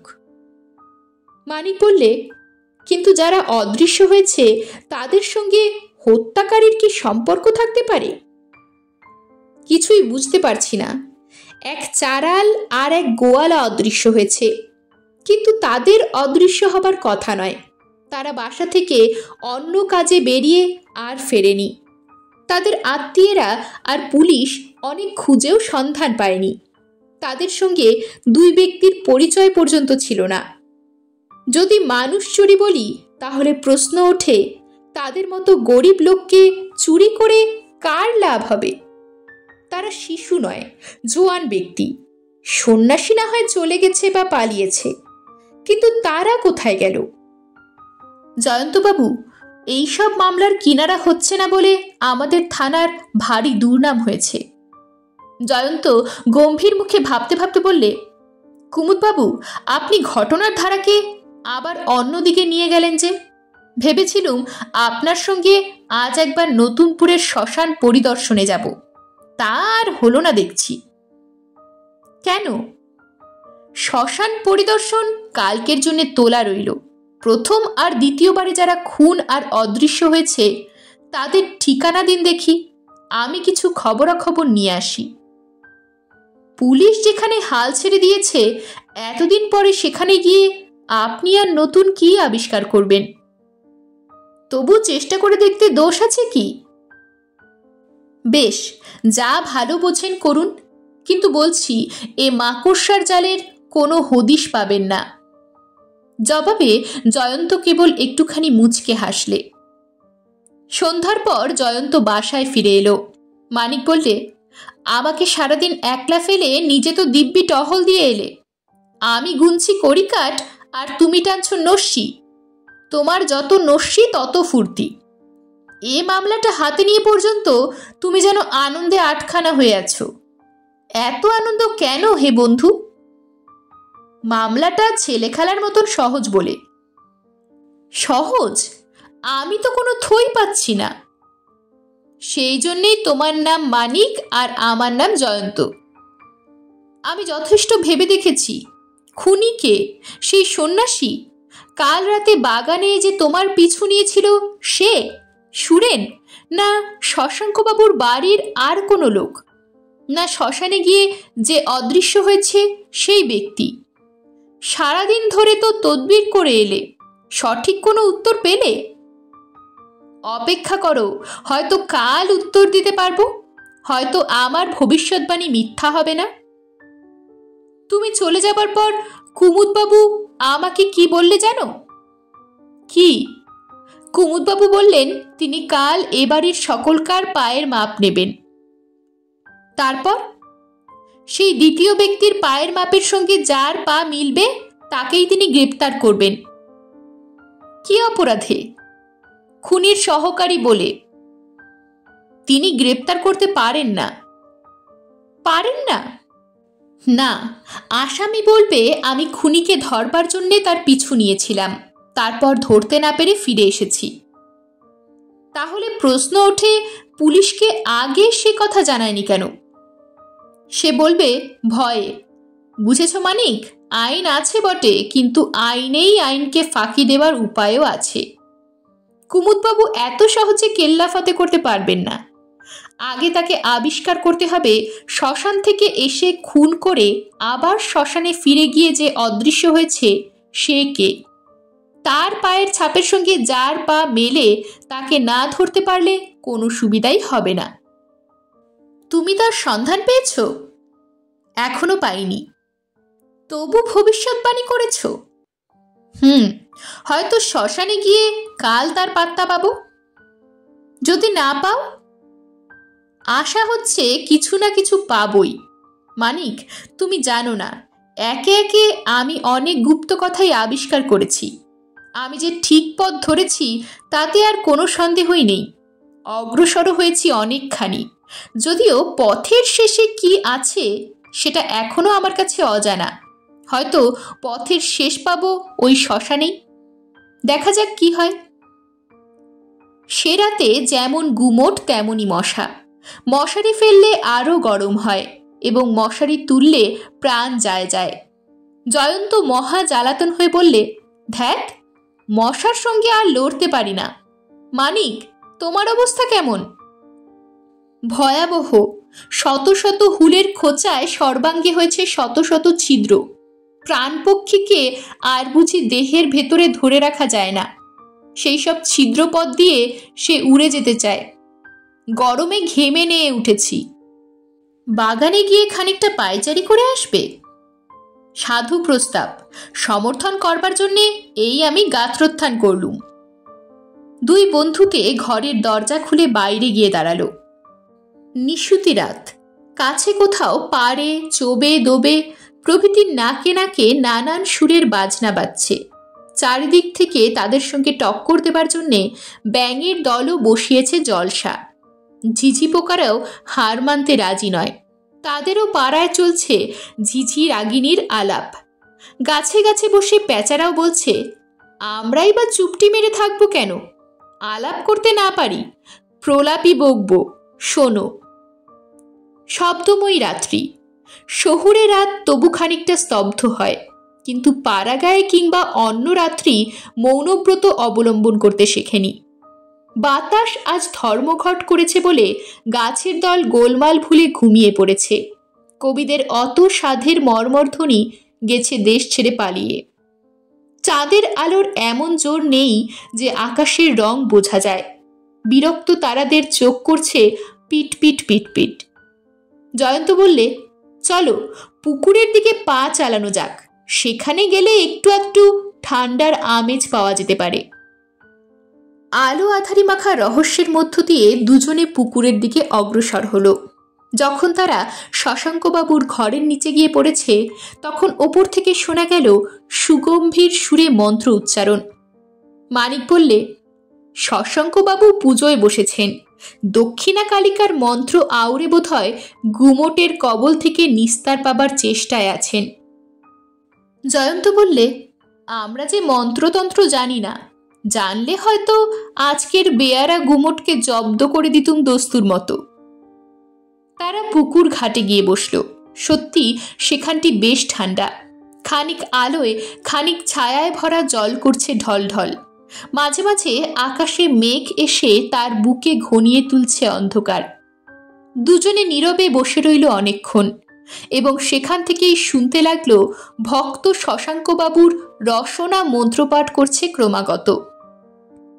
বাড়ির কোনো বড় ঘড়ি হঠাৎ ঢং ঢং করে জানিয়ে দিলে রাত এখন 3টে। জয়ন্ত বললে, এইবার ওঠা যাক মানিক, রাতের পরমায়ু ফুরিয়ে এলো। ঘরের শিকার পলাতক দেখে মশারাও এতক্ষণে বেরিয়ে পড়ে পাড়ে চোবে দোবেদের আস্তানায় গিয়ে হাজির হয়েছে। মানিক বললে, কিন্তু বাঙালিদের সরস দেহের গন্ধ পেলে নিশ্চয়ই তারা এক্ষুনি শুকনো ছাতুর লোভ ত্যাগ করে ছুটে আসবে। আমার ইচ্ছে এইখানেই লম্বা হয়ে শুয়ে পড়ি। তা হয় না মানিক, কোথায় এসেছি জানো তো? এখানে আমরা অজাতশত্রু নই, ওঠো। তারা উঠল, কিন্তু ফিরতেই দেখল কে একজন লোক বাগানের পথ দিয়ে আস্তে আস্তে তাদের সাড়া পেয়েই লম্বা দৌড় মেরে বাগানের তলায় অন্ধকারের মধ্যে অদৃশ্য হয়ে গেল। জয়ন্ত বলল, গতিক সুবিধের নয়। কে ও? আমাদের দেখে অমন করে পালালো কেন? উপরে শশাঙ্ক তখনও নিজের মনে ভক্তিভরে দক্ষিণা কালিকার মন্ত্র আবৃত্তি করছে। মানিক বললে, শশাঙ্কবাবুকে ডাকবো নাকি? ডাকবার দরকার নেই, ভক্তের পুজোয় বাধা দেওয়া কখনো উচিত নয়। তবে ওই অন্ধকারের মধ্যে ওখানে গিয়ে আমরা কি ওকে খুঁজে পাবো? ওকে খুঁজতে গেলে ঘর থেকে আমাদের টর্চ নিয়ে আসতে হয়, কিন্তু ততক্ষণে ও রাস্কেল লম্বা দেবে। আমাদের কাছে রিভলভার পর্যন্ত নেই। এখন কি করা যায় বলো দেখি? কুইক মার্চ করো, যেন আমরা ওকে দেখতে পাইনি। ঘরে পৌঁছে আপাতত নিদ্রা দেবীর আরাধনা, তারপর কাল সকালে উঠে কর্তব্য স্থির করা যাবে। তারা দ্রুতপদে ঘরের দিকে এগুতে লাগল। লোকটাকে আর দেখা গেল না। তাদের ঘর যেদিকে সেদিকে দালানে উঠবার সিঁড়ির সামনে গিয়ে জয়ন্ত বললে, আমরা যখন ঘর থেকে বেরোই তখন এখানে এ বাক্সটা ছিল না তো? মানিক বললে, হয়তো ছিল, হয়তো বা ছিল না, অত আমি লক্ষ্য করিনি। জয়ন্ত বাক্সটা নেড়েচেড়ে পরীক্ষা করতে করতে বললে, গোয়েন্দার সবচেয়ে বড় কর্তব্য হচ্ছে দৃষ্টিকে সজাগ রাখা সর্বদা। অন্যমনস্ক গোয়েন্দা গাধার চেয়েও নিচু দরের জীব। বাক্সটা সাধারণ প্যাকিং কেসের মতন দেখতে। তার দরজাটা টেনে তুলে ভেতরে আঘ্রাণ নিয়ে জয়ন্ত বললে, বিশ্রী বুনো বুনো গন্ধ বেরুচ্ছে। মানিক, এর ভেতরে কোনো জানোয়ার ছিল? এখন তো নেই। না, কিন্তু সে গেল কোথায়? বাক্সটা এখানে ছিল না, কোত্থেকে এলো? এর মধ্যে যে জন্তু ছিল সে কোথায় গেল? চুলোয়। জয়ন্ত, মিছে মাথা ঘামাও কেন? চলো, আমার ঘুম পেয়েছে। কি ঘুম মানিক? অনন্ত ঘুম নয় তো? মানে? পৃথিবী এখন ঘুমোচ্ছে, এমন সময় আমাদের ঘরের ঠিক সামনেই কেন এই বাক্সের আবির্ভাব? বাগানে এইমাত্র যে লোকটা আমাদের দেখেই পালিয়ে গেল সে কে? বাক্সের ভেতরের জানোয়ার বাইরে গেছে, আর 5-6 হাত তফাতেই আমাদের ঘরের জানলা ছিল খোলা। আমাদের দেখে খুশি নয় এ বাড়িতে এমন সব লোকের অভাব নেই। ভেবে দেখো মানিক, ভালো করে ভেবে দেখো। ভাবছি। 2 আর 2 কত হয়? 4। অতএব আজ রাত্রে জয়ন্তের ও মানিকের গৃহপ্রবেশ নিষেধ। ঘরে আলো জ্বালা নেই। অন্ধকারে হয়তো ওখানে অনন্ত নিদ্রা আমাদের জন্য অপেক্ষা করছে। অতএব সকাল না হওয়া পর্যন্ত উদ্যান ভ্রমণই প্রশস্ত।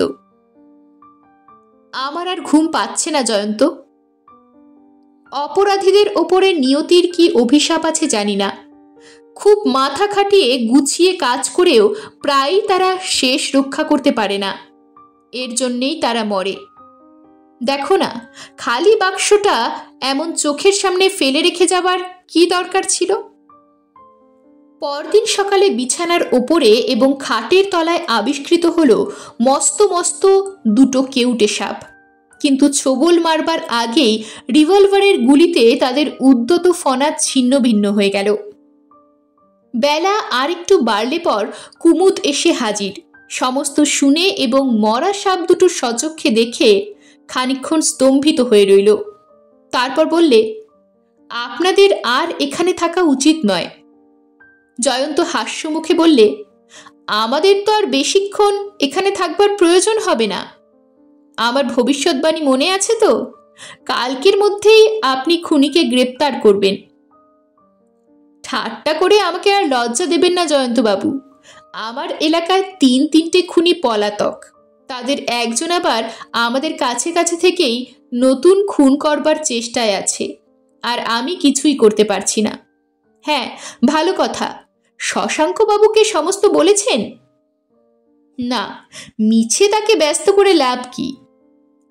কাল রাতে বাগানে যাকে দেখেছিলেন সে সুরেন নয় তো? দূর থেকে চিনতে পারিনি। সুরেন হলেও হতে পারে। সে কাপুরুষ আর নির্বোধ দুই। ও শ্রেণীর লোক ভয় পেলে সব করতে পারে। আর আপনি তাকেই ছেড়ে দিলেন? না জয়ন্তবাবু, আর আমি আপনার কথা শুনছি না। আজ এখনই সুরেনকে গ্রেপ্তার করব। আজকের দিনটাও দয়া করে অপেক্ষা করুন। এখন আগে আমাকে একবার শ্মশানটা দেখিয়ে আনুন। মিথ্যেই সেখানে যাওয়া। সেখানে গিয়ে দেখবেন খালি কতগুলো ভাঙা হাড়ি, 2-4 টুকরো হাড় আর ছাইয়ের গাদা। পদচিহ্নগুলো পর্যন্ত আর নেই। তবু একবার যাব।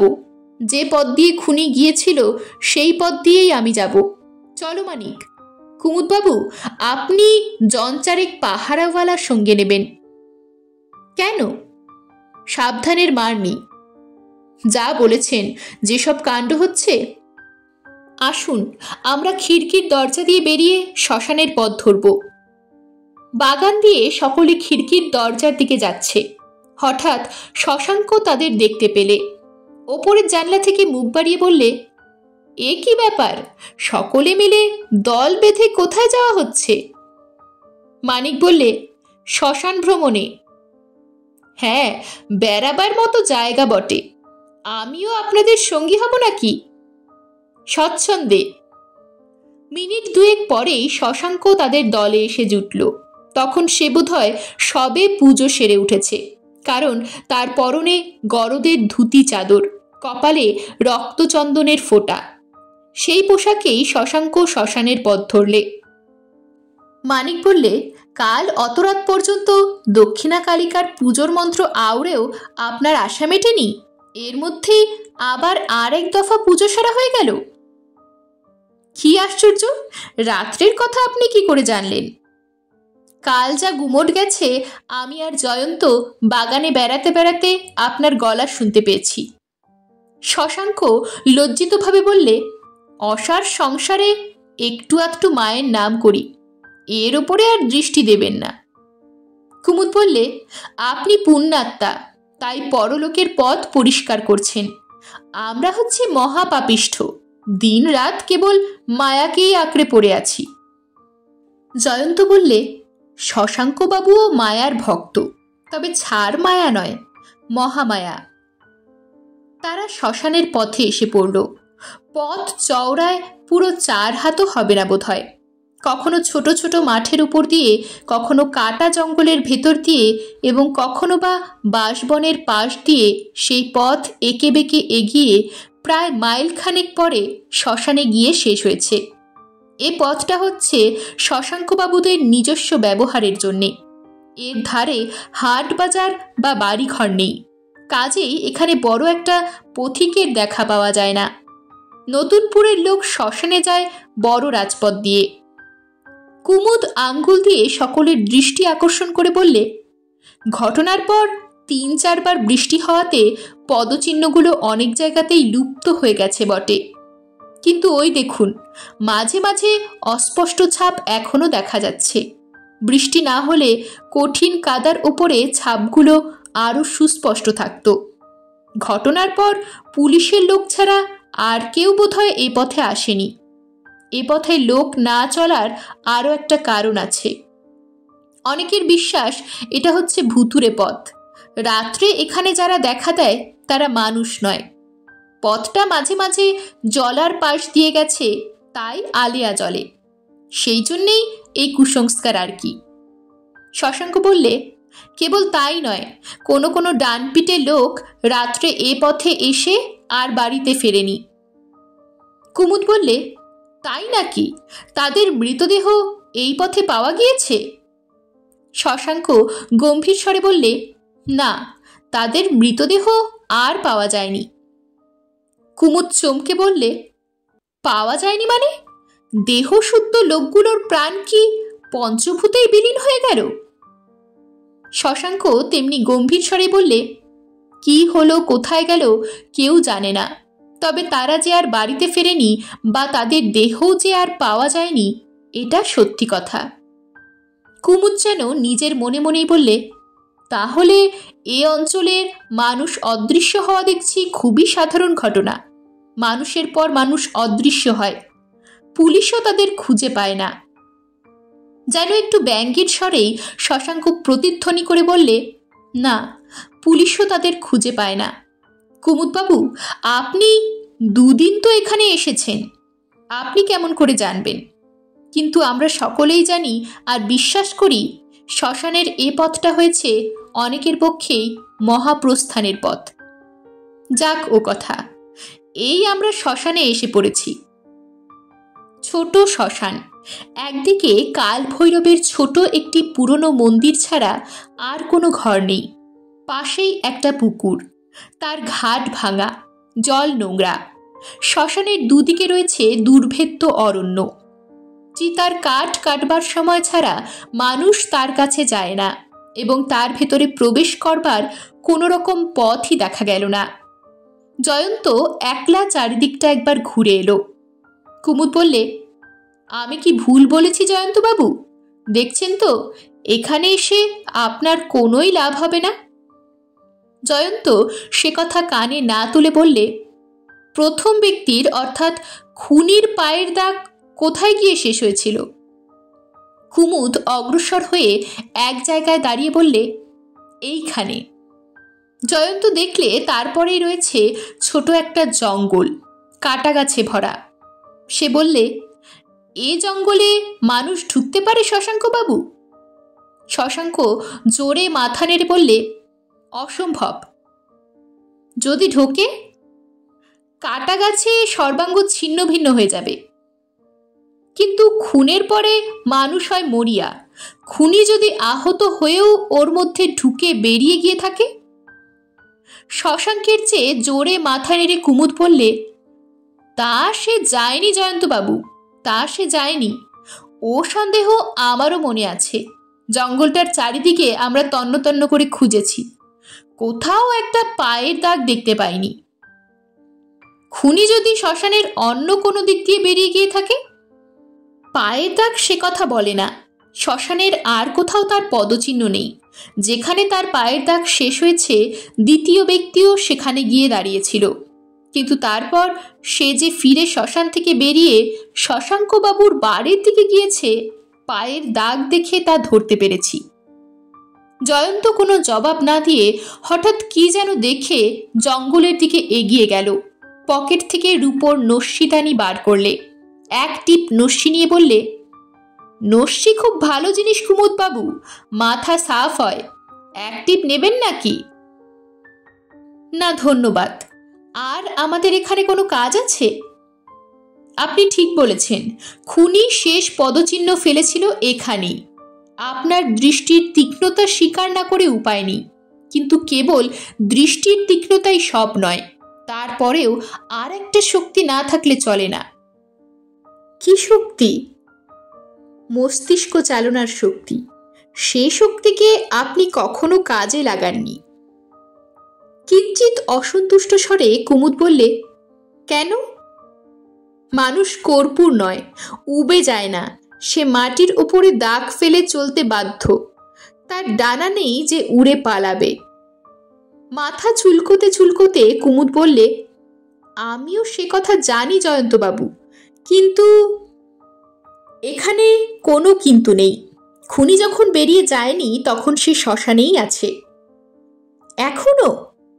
এখনো। কি বলছেন? ঠিক বলছি, ওই দেখুন। জয়ন্ত জঙ্গলের এক জায়গায় অঙ্গুলি নির্দেশ করলে। ওখানে বুনো ঝোপের তলায় লোহার ডান্ডার মতো কি যেন দেখা যাচ্ছে না? হ্যাঁ, বোধহয় শাবল। কুমুদ হাত বাড়িয়ে সেটা টানতেই কিসের শব্দ হলো। লোহায় লোহায় ঠোকাঠুকির মতো। জয়ন্ত বললে, বোধহয় ওখানে কোদালও আছে। সত্য, কুমুদ হস্তচালনা করে একটা কোদালও বার করলে। বললে, এর অর্থ কি? অর্থ অত্যন্ত স্পষ্ট, খুনি এখনো এখান থেকে পালাতে পারেনি। সে কি জঙ্গলে লুকিয়ে আছে? পাগল, সে ঠিক আমার পায়ের তলায় মাটির ভেতরে লুকিয়ে আছে। দেখছেন না, আশেপাশের জমিতে ঘাস রয়েছে, কেবল এইটুকু জায়গাতেই নেই। কুমুদ এক মুহূর্ত কি ভাবলে, তারপর হঠাৎ লাফ মেরে দুহাতে জয়ন্তের দুখানা হাত চেপে ধরে উচ্ছ্বসিত স্বরে বললে, জয়ন্তবাবু, স্বীকার করছি, গোয়েন্দাগিরিতে আপনার কাছে আমি শিশু। আপনি এত সহজে যে সত্য আবিষ্কার করলেন, তার জন্য এতদিন ধরে আমরা অন্ধের মতো অন্ধকার হাতড়ে বেড়াচ্ছিলুম। ঠিক জমির এই অবস্থা, এই শাবল আর কোদাল দেখেই সব বোঝা যাচ্ছে। খুনিকে কেউ খুন করে এইখানে পুঁতে রেখেছে, তাই সে শ্মশান থেকে বেরুতে পারেনি। তাহলে দ্বিতীয় ব্যক্তি খুনির বন্ধু নয়, শত্রু? তাই তো মনে হচ্ছে। সে কে? সুরেন? না, অন্য কেউ। তার পায়ের মাপ আপনার কাছে আছে, সুতরাং প্রমাণের অভাব হবে না। তাকে আপনি জানেন? জানি বই কি। ওই যিনি শ্মশানের পথ দিয়ে দৌড় মেরেছেন রেসের ঘোড়ার মতো। উনি তো শশাঙ্ক বাবু, কিন্তু উনি অত ছুটছেন কেন? পাছে আপনি ওর পায়ের মাপ নেন। বলেন কি? আপনি কি অসম্ভবকেও সম্ভব করতে পারেন? আপনি কি জাদুকর, সেপাই? শিগগির ওই বাবুর পিছনে ছোট, ও যেন পালাতে না পারে। ওকে ধরে আনো। কিন্তু এ যে বিশ্বাস হচ্ছে না। তবে অসম্ভবে বা কি? রাগ সামলাতে না পেরে খুনিকে খুন করে উনি প্রতিশোধ নিয়েছেন। জয়ন্ত মাথা নেড়ে বললে, কিন্তু হয়তো উনি অতটা সাধুও নন। আমার বিশ্বাস, খুনিকে উনিই নিজের ভাইয়ের পেছনে লেলিয়ে দিয়েছিলেন। আচ্ছা, আসল ব্যাপার নিয়ে পরে মাথা ঘামানো যাবে, আগে তো এখানকার মাটি খুঁড়ে দেখা যাক। জয়ন্ত শাবল নিয়ে মাটি খুঁড়তে লাগলো এবং কুমুদ কোদাল নিয়ে মাটি তুলতে লাগলো। মাটি বেশ আলগাই ছিল, বেশিক্ষণ পরিশ্রম করতে হলো না। প্রথমেই দেখা গেল মানুষের দুখানা বিবর্ণ ও স্ফীত পা। মানিক নাকে কাপড় চাপা দিয়ে পিছিয়ে পিছিয়ে আস্তে আস্তে ঘৃণা ভরে বলে উঠল, জয়ন্ত, তুমি কি করে এ বিকট গন্ধ সহ্য করছো? প্রমাণ তো পেলে, এখন উঠে এসো, কাউকে ডেকে এনে মরাটাকে বার করো। জয়ন্ত শাবলটা ফেলে দিয়ে বললে, হ্যাঁ কুমুদবাবু, এ গন্ধ সহ্য করা অসম্ভব। কাউকে খবর দিন। একজন জমাদারও কুমুদের সঙ্গে এসেছিল। সে তখনই গিয়ে চারজনকে ডেকে আনলো। যে মৃতদেহটা তারা ওপরে টেনে তুললে, পচে ফুলে তা হয়ে উঠেছিল বিভৎস। মাথায় তার লম্বা চুল, শরীরের স্থানে স্থানে এখনো দেখা যাচ্ছে সিঁদুরের ও রক্তচন্দনের চিহ্ন, এবং গলায় ঝুলছে তখনও শুকনো জবা ফুলের মালা। কুমুদ বললে, এই বোধহয় সেই খুনি সন্ন্যাসী, কিন্তু এমনভাবে রক্তচন্দন, সিঁদুর মেখে আর জবার মালা পরে কেউ কখনো খুন করতে যায়? লোকগুলো সবিস্ময়ে জানালে, গর্তের মধ্যে আরও দুটো লাশ আছে। কুমুদ যেন আকাশ থেকে পড়ে বললে, বলিস কি রে? জয়ন্তের মুখ বিষম গম্ভীর হয়ে উঠল। এবারে যে দুটো দেহাবশেষ বেরুলো, তাদের অবস্থা অভাবিত রূপে ভয়ানক। একটা তো একেবারে কঙ্কালে পরিণত হয়েছে, আর একটা কঙ্কালের স্থানে স্থানে কিছু কিছু গলিত মাংস লেগে আছে, এইমাত্র। কুমুদ হতভম্বের মতো বললে, এ দুটো কাদের শেষ চিহ্ন? কে এদের খুন করলে? জয়ন্ত বললে, খুনি যে শশাঙ্ক তাতে আর সন্দেহ নেই, তবে এরা যে কারা সেটা ঠিক করে বলা শক্ত। এদের এখানে দেখব বলে আমি আশা করিনি। মানিক বললে, কুমুদবাবু, আপনার এলাকা থেকে আরও দুজন লোক অদৃশ্য হয়েছে বলেছিলেন না? এরা তারা নয় তো? তা কি করে হবে? তাদের সঙ্গে শশাঙ্কের সম্পর্ক কি? জয়ন্ত চিন্তিতভাবে বললে, তাদের সঙ্গে শশাঙ্কের সম্পর্ক আছে কিনা জানি না, তবে তাদের অদৃশ্য হবার পরে পরেই শ্যামাকান্ত বক্সী আর এক মারোয়ারি খুন হয়, যাদের টাকা লেনদেনের ব্যবসা ছিল। আমি খোঁজ নিয়ে জেনেছি তাদের দুজনেরই কাছে শশাঙ্ক প্রচুর টাকা ধার করেছিল। কুমুদ যেন আপন মনেই বললে, 3টে খুন একই রকম, হত্যা করা হয়েছে গলা টিপে। 3বারেই খুনের আগের দিনে একজন করে লোক গুম হয়। এখানেও এক্ষেত্রে পাওয়া গেল 3টে লাশ। জয়ন্তবাবু, আমার মাথা গুলিয়ে যাচ্ছে, যুক্তি খেই হারিয়ে ফেলছে। এ কি রহস্য? মানিক বললে, জয়ন্ত, আমি তোমাকে জানি তুমি অস্বাভাবিক বা অলৌকিক কিছু মানতে চাও না, কিন্তু এখানে যেন কোনো অপার্থিব রহস্য আছে বলে মনে হচ্ছে। অন্তত সেইটুকু অস্বাভাবিকতাকে মেনে নিলে সমস্ত ব্যাপারটাই যেন স্বাভাবিক হয়ে আসে। জয়ন্ত ঠিক সেরকম কিছু ভাবছিল কিনা প্রকাশ করলে না, কেবল বললে, তোমার কি মনে হয় মানিক? মানিক বললে, শশাঙ্ক যে তান্ত্রিক কুমুদবাবুও তা জানেন বোধহয়। আপনি কি বলতে চান তা জানি না মানিকবাবু, তবে আমি কানাঘুষোয় শুনেছি শশাঙ্ক নাকি প্রায়ই গভীর রাতে একলা শ্মশানে এসে পুজো টুজো করত, কিন্তু এসব শোনা কথা নিয়ে আমি কোনোদিন মাথা ঘামাইনি। মানিক বললে, মন্ত্রগুণে মরা যে জ্যান্ত হয়, শশাঙ্কবাবু পরশু রাতে আমাদের কাছে সেই প্রসঙ্গ তুলেছিলেন। আমার বিশ্বাস তিনি নিজেও ছিলেন সব সাধক। জয়ন্ত অধীর স্বরে বললে, বেশ তো, তার সঙ্গে এসব ব্যাপারের সম্পর্ক কি? সব সাধকদের কথা নিশ্চয়ই তুমি পড়ে দেখেছ, বিশ্বাস করো আর না করো, কিন্তু নানা তন্ত্রে স্পষ্ট লেখা আছে সব সাধকরা অপঘাতে মরা সবকে বাঁচাতে পারে, আর নানা রকম অলৌকিক উপায়ে ঘটনাস্থলে হাজির না হয়েও অর্থাৎ দূরে বসে শত্রু বধ করতে পারে। বেশ, তারপর?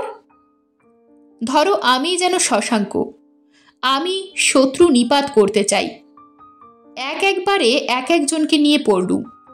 আগে এমন একজন গরিব বা ভবঘুরে লোক বেছে নিলুম যারা অদৃশ্য হলেও খুব বেশি গোলমাল হবে না।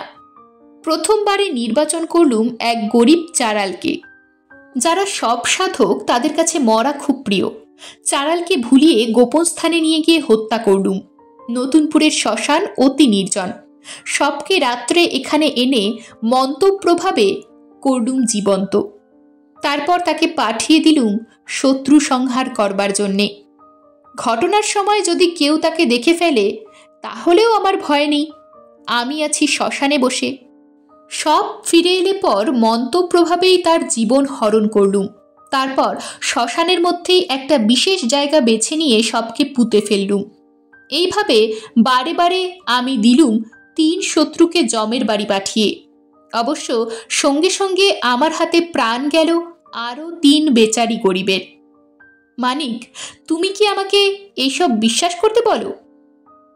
জানি তুমি বিশ্বাস করবে না, তবু আমি যা কুসংস্কার বলে মনে করি সেই দিক দিয়েই এই রহস্যটার একটা অস্বাভাবিক কিছু সঙ্গত কারণ খোঁজবার চেষ্টা করছি। দেখো, কুমুদবাবু বলছেন একজন চারালকে খুঁজে পাওয়া যাচ্ছে না। তারপর দেখো, সন্ন্যাসীর যে লাশ পাওয়া গেছে তাকে রক্তচন্দন মাখিয়ে জবার মালা পরিয়ে পুজো করা হয়েছিল তা স্পষ্টই দেখা যাচ্ছে। কে না জানে সব সাধকরা এমনিভাবেই মরা পুজো করে। অন্য 2টো মরাকেও ওইভাবেই পুজো করা হয়েছিল নিশ্চয়ই, কিন্তু তাদের পচা মাংসের সঙ্গে পুজোর চিহ্নগুলোও নষ্ট হয়ে গেছে। তারপর দেখো, শশাঙ্ক তান্ত্রিক তার ঘরে সাজানো মরার মাথা আর মরা যে মন্ত্রে জ্যান্ত হয় এই নিয়ে আমাদের সঙ্গে তর্কও করেছে। রাত্রে শ্মশানে গিয়ে তার যে পুজো করার অভ্যাস আছে তাও শোনা যাচ্ছে।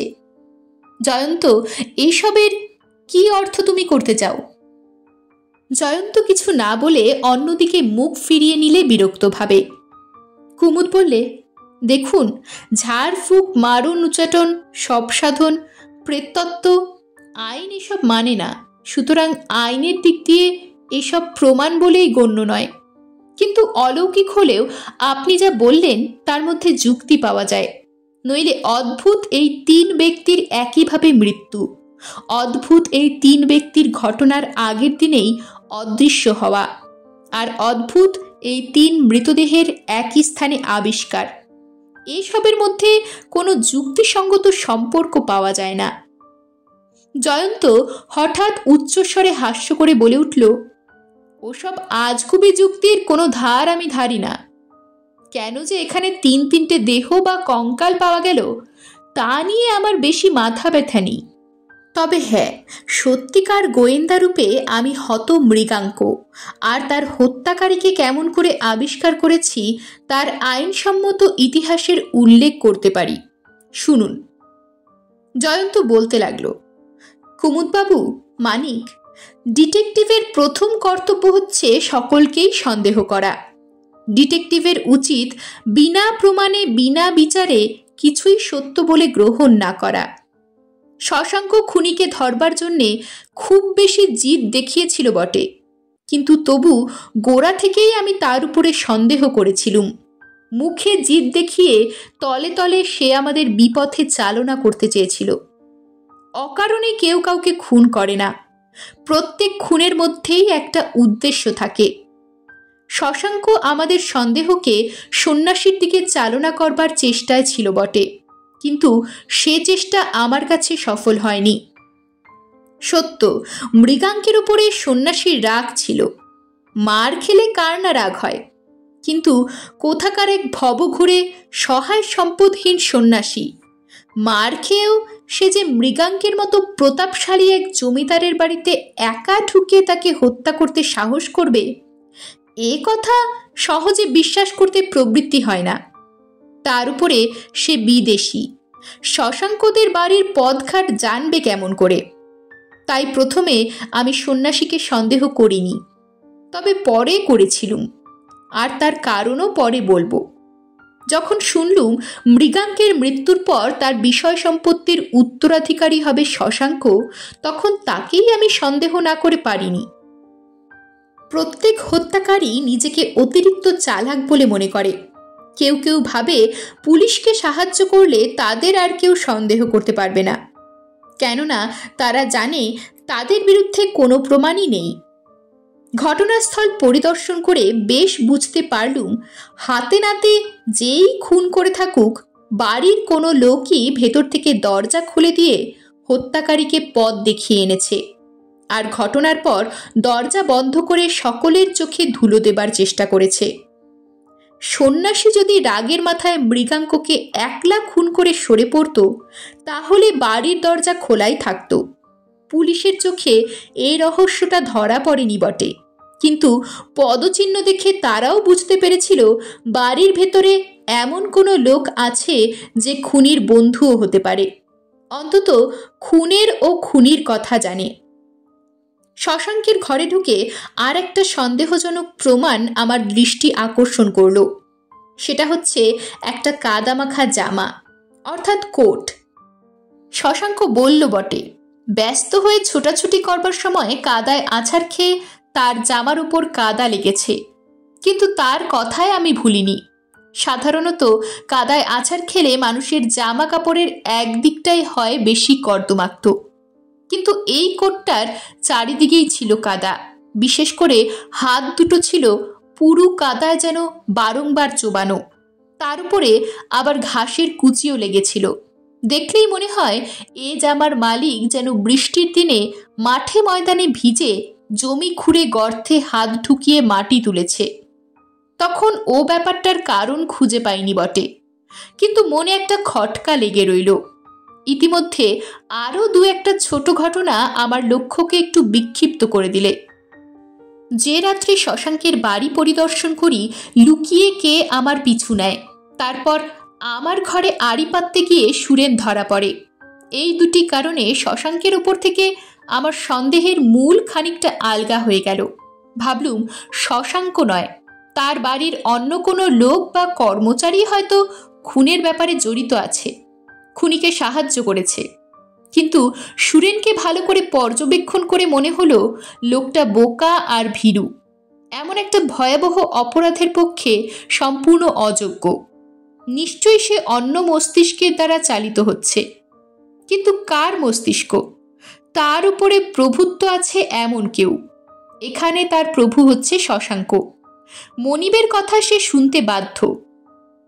কিছুক্ষণ পরেই আমার সে সন্দেহ পাকা হলো, যথাস্থানে তা বলছি। তারপর আরেক কাণ্ড। কুমুদবাবু যাকে খুনির শত্রু বা মিত্র বলে সন্দেহ করেছিল, সেই দ্বিতীয় ব্যক্তির পায়ের ছাপের ছাঁচ শশাঙ্কের হাত থেকে পড়ে ভেঙে গেল। এরকম দৈব দুর্ঘটনা অসম্ভব নয়, বরং প্রায়ই এটা ঘটে থাকে। কিন্তু সে সময় আমি ছাড়া আর কেউ একটা বিষয় লক্ষ্য করেননি। আমাদের হাত ফসকে হঠাৎ কোনো জিনিস পড়ে যাবার পরই আমরা ওই যা বলে চেঁচিয়ে উঠি। কিন্তু মনে রাখবেন, পড়ে যাবার আগে নয়, পরে।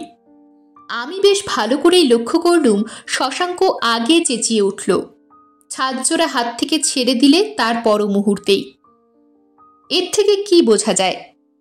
সে ইচ্ছা করেই ছাদজোড়া ফেলে দিলে, তারপর চেঁচালে, কেবল আমাদের ঠকাবার জন্যেই। কেমন, তাই নয় কি? খুব তুচ্ছ ছোট ঘটনা, কিন্তু সময়ে সময়ে নগণ্য ঘটনাও যে কত বড় হয়ে উঠতে পারে, এটা তারই মস্ত প্রমাণ।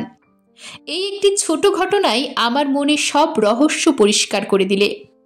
দ্বিতীয় ব্যক্তির পায়ের ছাঁচ শশাঙ্ক স্বেচ্ছায় ফেলে দিলে কেন? ও ছাঁচ নষ্ট করে তার কি লাভ? তাহলে শশাঙ্কই কি দ্বিতীয় ব্যক্তি?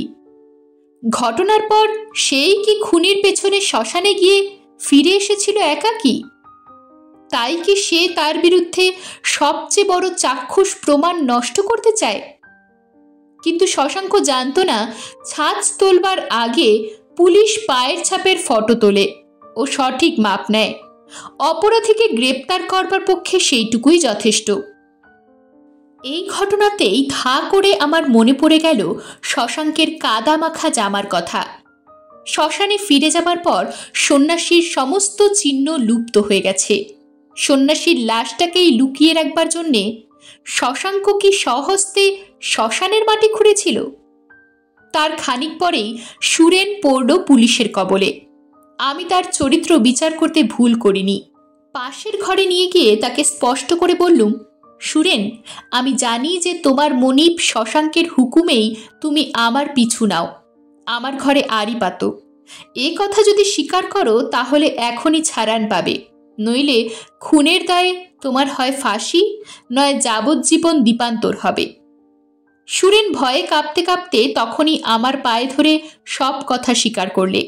তারপর কুমুদবাবুর মুখে শুনলুম এক বিচিত্র কথা। 1.5 মাসের মধ্যে একই থানার এলাকায় একইভাবে 3 ব্যক্তির হত্যা ও প্রত্যেকবারেই ঘটনার আগের দিনে এক এক ব্যক্তির অন্তর্ধান। এর কোনো মানে হয় না।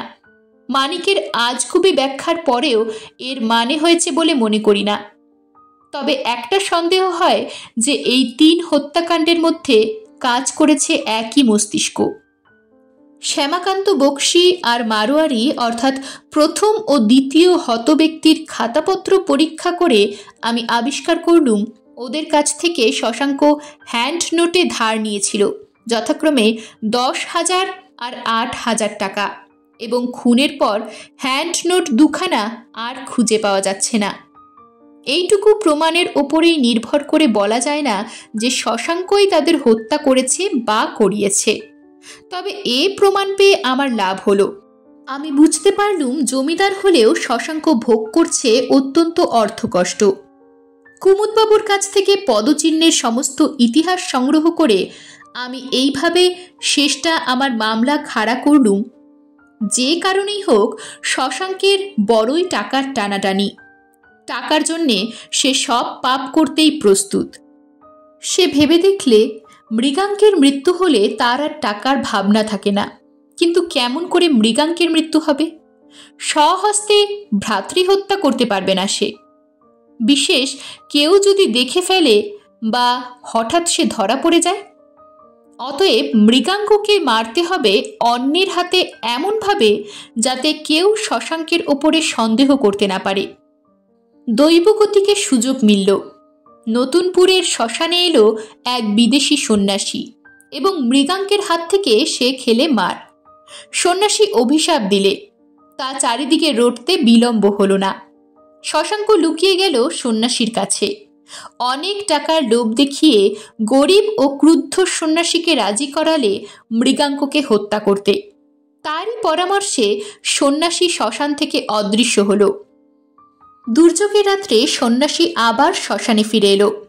বৃষ্টি থামবার পর সে ঘটনাস্থলের দিকে যাত্রা করলে। শশাঙ্ক অপেক্ষা করছিল। তাকে খিড়কির দরজা ও বাড়ির দরজা খুলে দিলে নিজের হাতে। খুনের পর শশাঙ্ক তাকে আবার নির্জনে শ্মশানে ফিরে যেতে বললে। খুব সম্ভব এও জানালে যে বকশিসের টাকা সে নিজে শ্মশানে গিয়ে একটু পরেই তার হাতে দিয়ে আসবে। খানিক পরে শ্মশানে শশাঙ্কের প্রবেশ ও তার হস্তে সন্ন্যাসীর মৃত্যু। মাটি খুঁড়ে সন্ন্যাসীকে কবর দিয়ে শাবল ও কোদাল ঝোপে লুকিয়ে শশাঙ্কের প্রস্থান। কিন্তু অপরাধীরা কেউ জানলে না তাদের নৈশ ভ্রমণ কাহিনী লেখা রইল কর্দমাক্ত পৃথিবীর বুকে, পদচিহ্নের রেখায় রেখায়। শশাঙ্ক নিশ্চয়ই সন্দেহ করেছিল আমি তার অনেক কীর্তি জেনে ফেলেছি। সেই জন্যেই আমাদের মতো বিপজ্জনক অতিথির মুখ বন্ধ করতে এসেছিল দুই কেউটে সাপ। আমাদের মৃত্যুর পর পুলিশ ভাবত দৈব দুর্ঘটনা। পল্লীগ্রামে বর্ষাকালে এমন ঘটনা নিত্যই ঘটে। সাপ দুটোকে আমাদের ঘরে রেখে গিয়েছিল কে, সেটা আবিষ্কার করবার ভার রইল পুলিশের ওপরে। সে সুরেনও হতে পারে, আবার অন্য কেউ হতে পারে। আমি এসেছি মৃগাঙ্কের হত্যাকারীকে ধরতে। অন্য দুটো লাশের কথা নিয়ে আপাতত আমার মাথাকে ভারাক্রান্ত করব না। অতএব এইখানেই আমার কথা ফুরুল। কুমুদ খানিকক্ষণ চমৎকৃত হয়ে রইল। তারপর অভিভূত কণ্ঠে বললে, আজ বুঝলুম কেন আপনার এত নাম। আমার হাতের কাছে সব প্রমাণ রয়েছে, তবু আমি ঠিক সূত্র ধরতে পারিনি। কিন্তু আপনি অনায়াসেই জুলিয়াস সিজারের ভাষায় বলতে পারেন, আমি জয় করলুম, ধন্য। জয়ন্ত বললে, না কুমুদবাবু, নিজেকে অতটা তুচ্ছ মনে করবেন না। আপনি এ মামলাটার জন্য যে তোড়জোড় করেছেন, বাংলা পুলিশের ইতিহাসে তা দুর্লভ। সত্যি কথা বলতে কি, আপনার রচিত পদচিহ্নের অপূর্ব ইতিহাসই আমার সাফল্যের প্রধান কারণ। কুমুদ একটা দীর্ঘশ্বাস ফেলে বললে, সন্ন্যাসীর তো কিনারা হলো, কিন্তু আপনি আমার ঘাড়ে দুটো বেওয়ারিশ মরা চাপিয়ে গেলেন। আদালতে মানিকবাবুর যুক্তি শুনলে হাঁপ ছেড়ে বাঁচতুম, কিন্তু সেখানে ওসব কথা তুললে আমাকে জোর করে পাঠিয়ে দেবে পাগলা গারদে। মানিক আহত স্বরে বললে, আমার যুক্তি কি এতই বাজে? জয়ন্ত বললে, না মানিক, প্রেততত্ত্ববিদদের কাছে তোমার যুক্তি বাজে নয়, কিন্তু তুমি জানো আমরা প্রেততত্ত্ববিদ নই। এখন চলো শশাঙ্কের খোঁজে যাই, দেখি সে অপরাধ স্বীকার করে কি না। কিন্তু তাদের আর শশাঙ্কের খোঁজে যেতে হলো না। দুজন পাহারাওয়ালা ঊর্ধ্বশ্বাসে ছুটে এসে সেখানেই জানিয়ে দিলে শশাঙ্কের শেষ সংবাদ। তারা যা বললে তার মর্ম হচ্ছে এই, শশাঙ্ক প্রাণপণে দৌড়ে বাড়িতে গিয়ে নিজের ঘরে ঢুকে গলায় দড়ি দিয়ে গলা দেখিয়েছে ফাঁসি কাঠকে। সুতরাং জয়ন্ত বা মানিক কার অনুমান সত্য সে কথা বোঝবার আর কোনো উপায়ই রইল না। কেবল জানা গেল আসল অপরাধী হচ্ছে শশাঙ্কই। এরকমই আরও সব গল্প পেতে চ্যানেলটিকে সাবস্ক্রাইব করে দেবেন। আর গল্পটি যদি ভালো লেগে থাকে তাহলে লাইক, শেয়ার আর কমেন্ট করে দেবেন।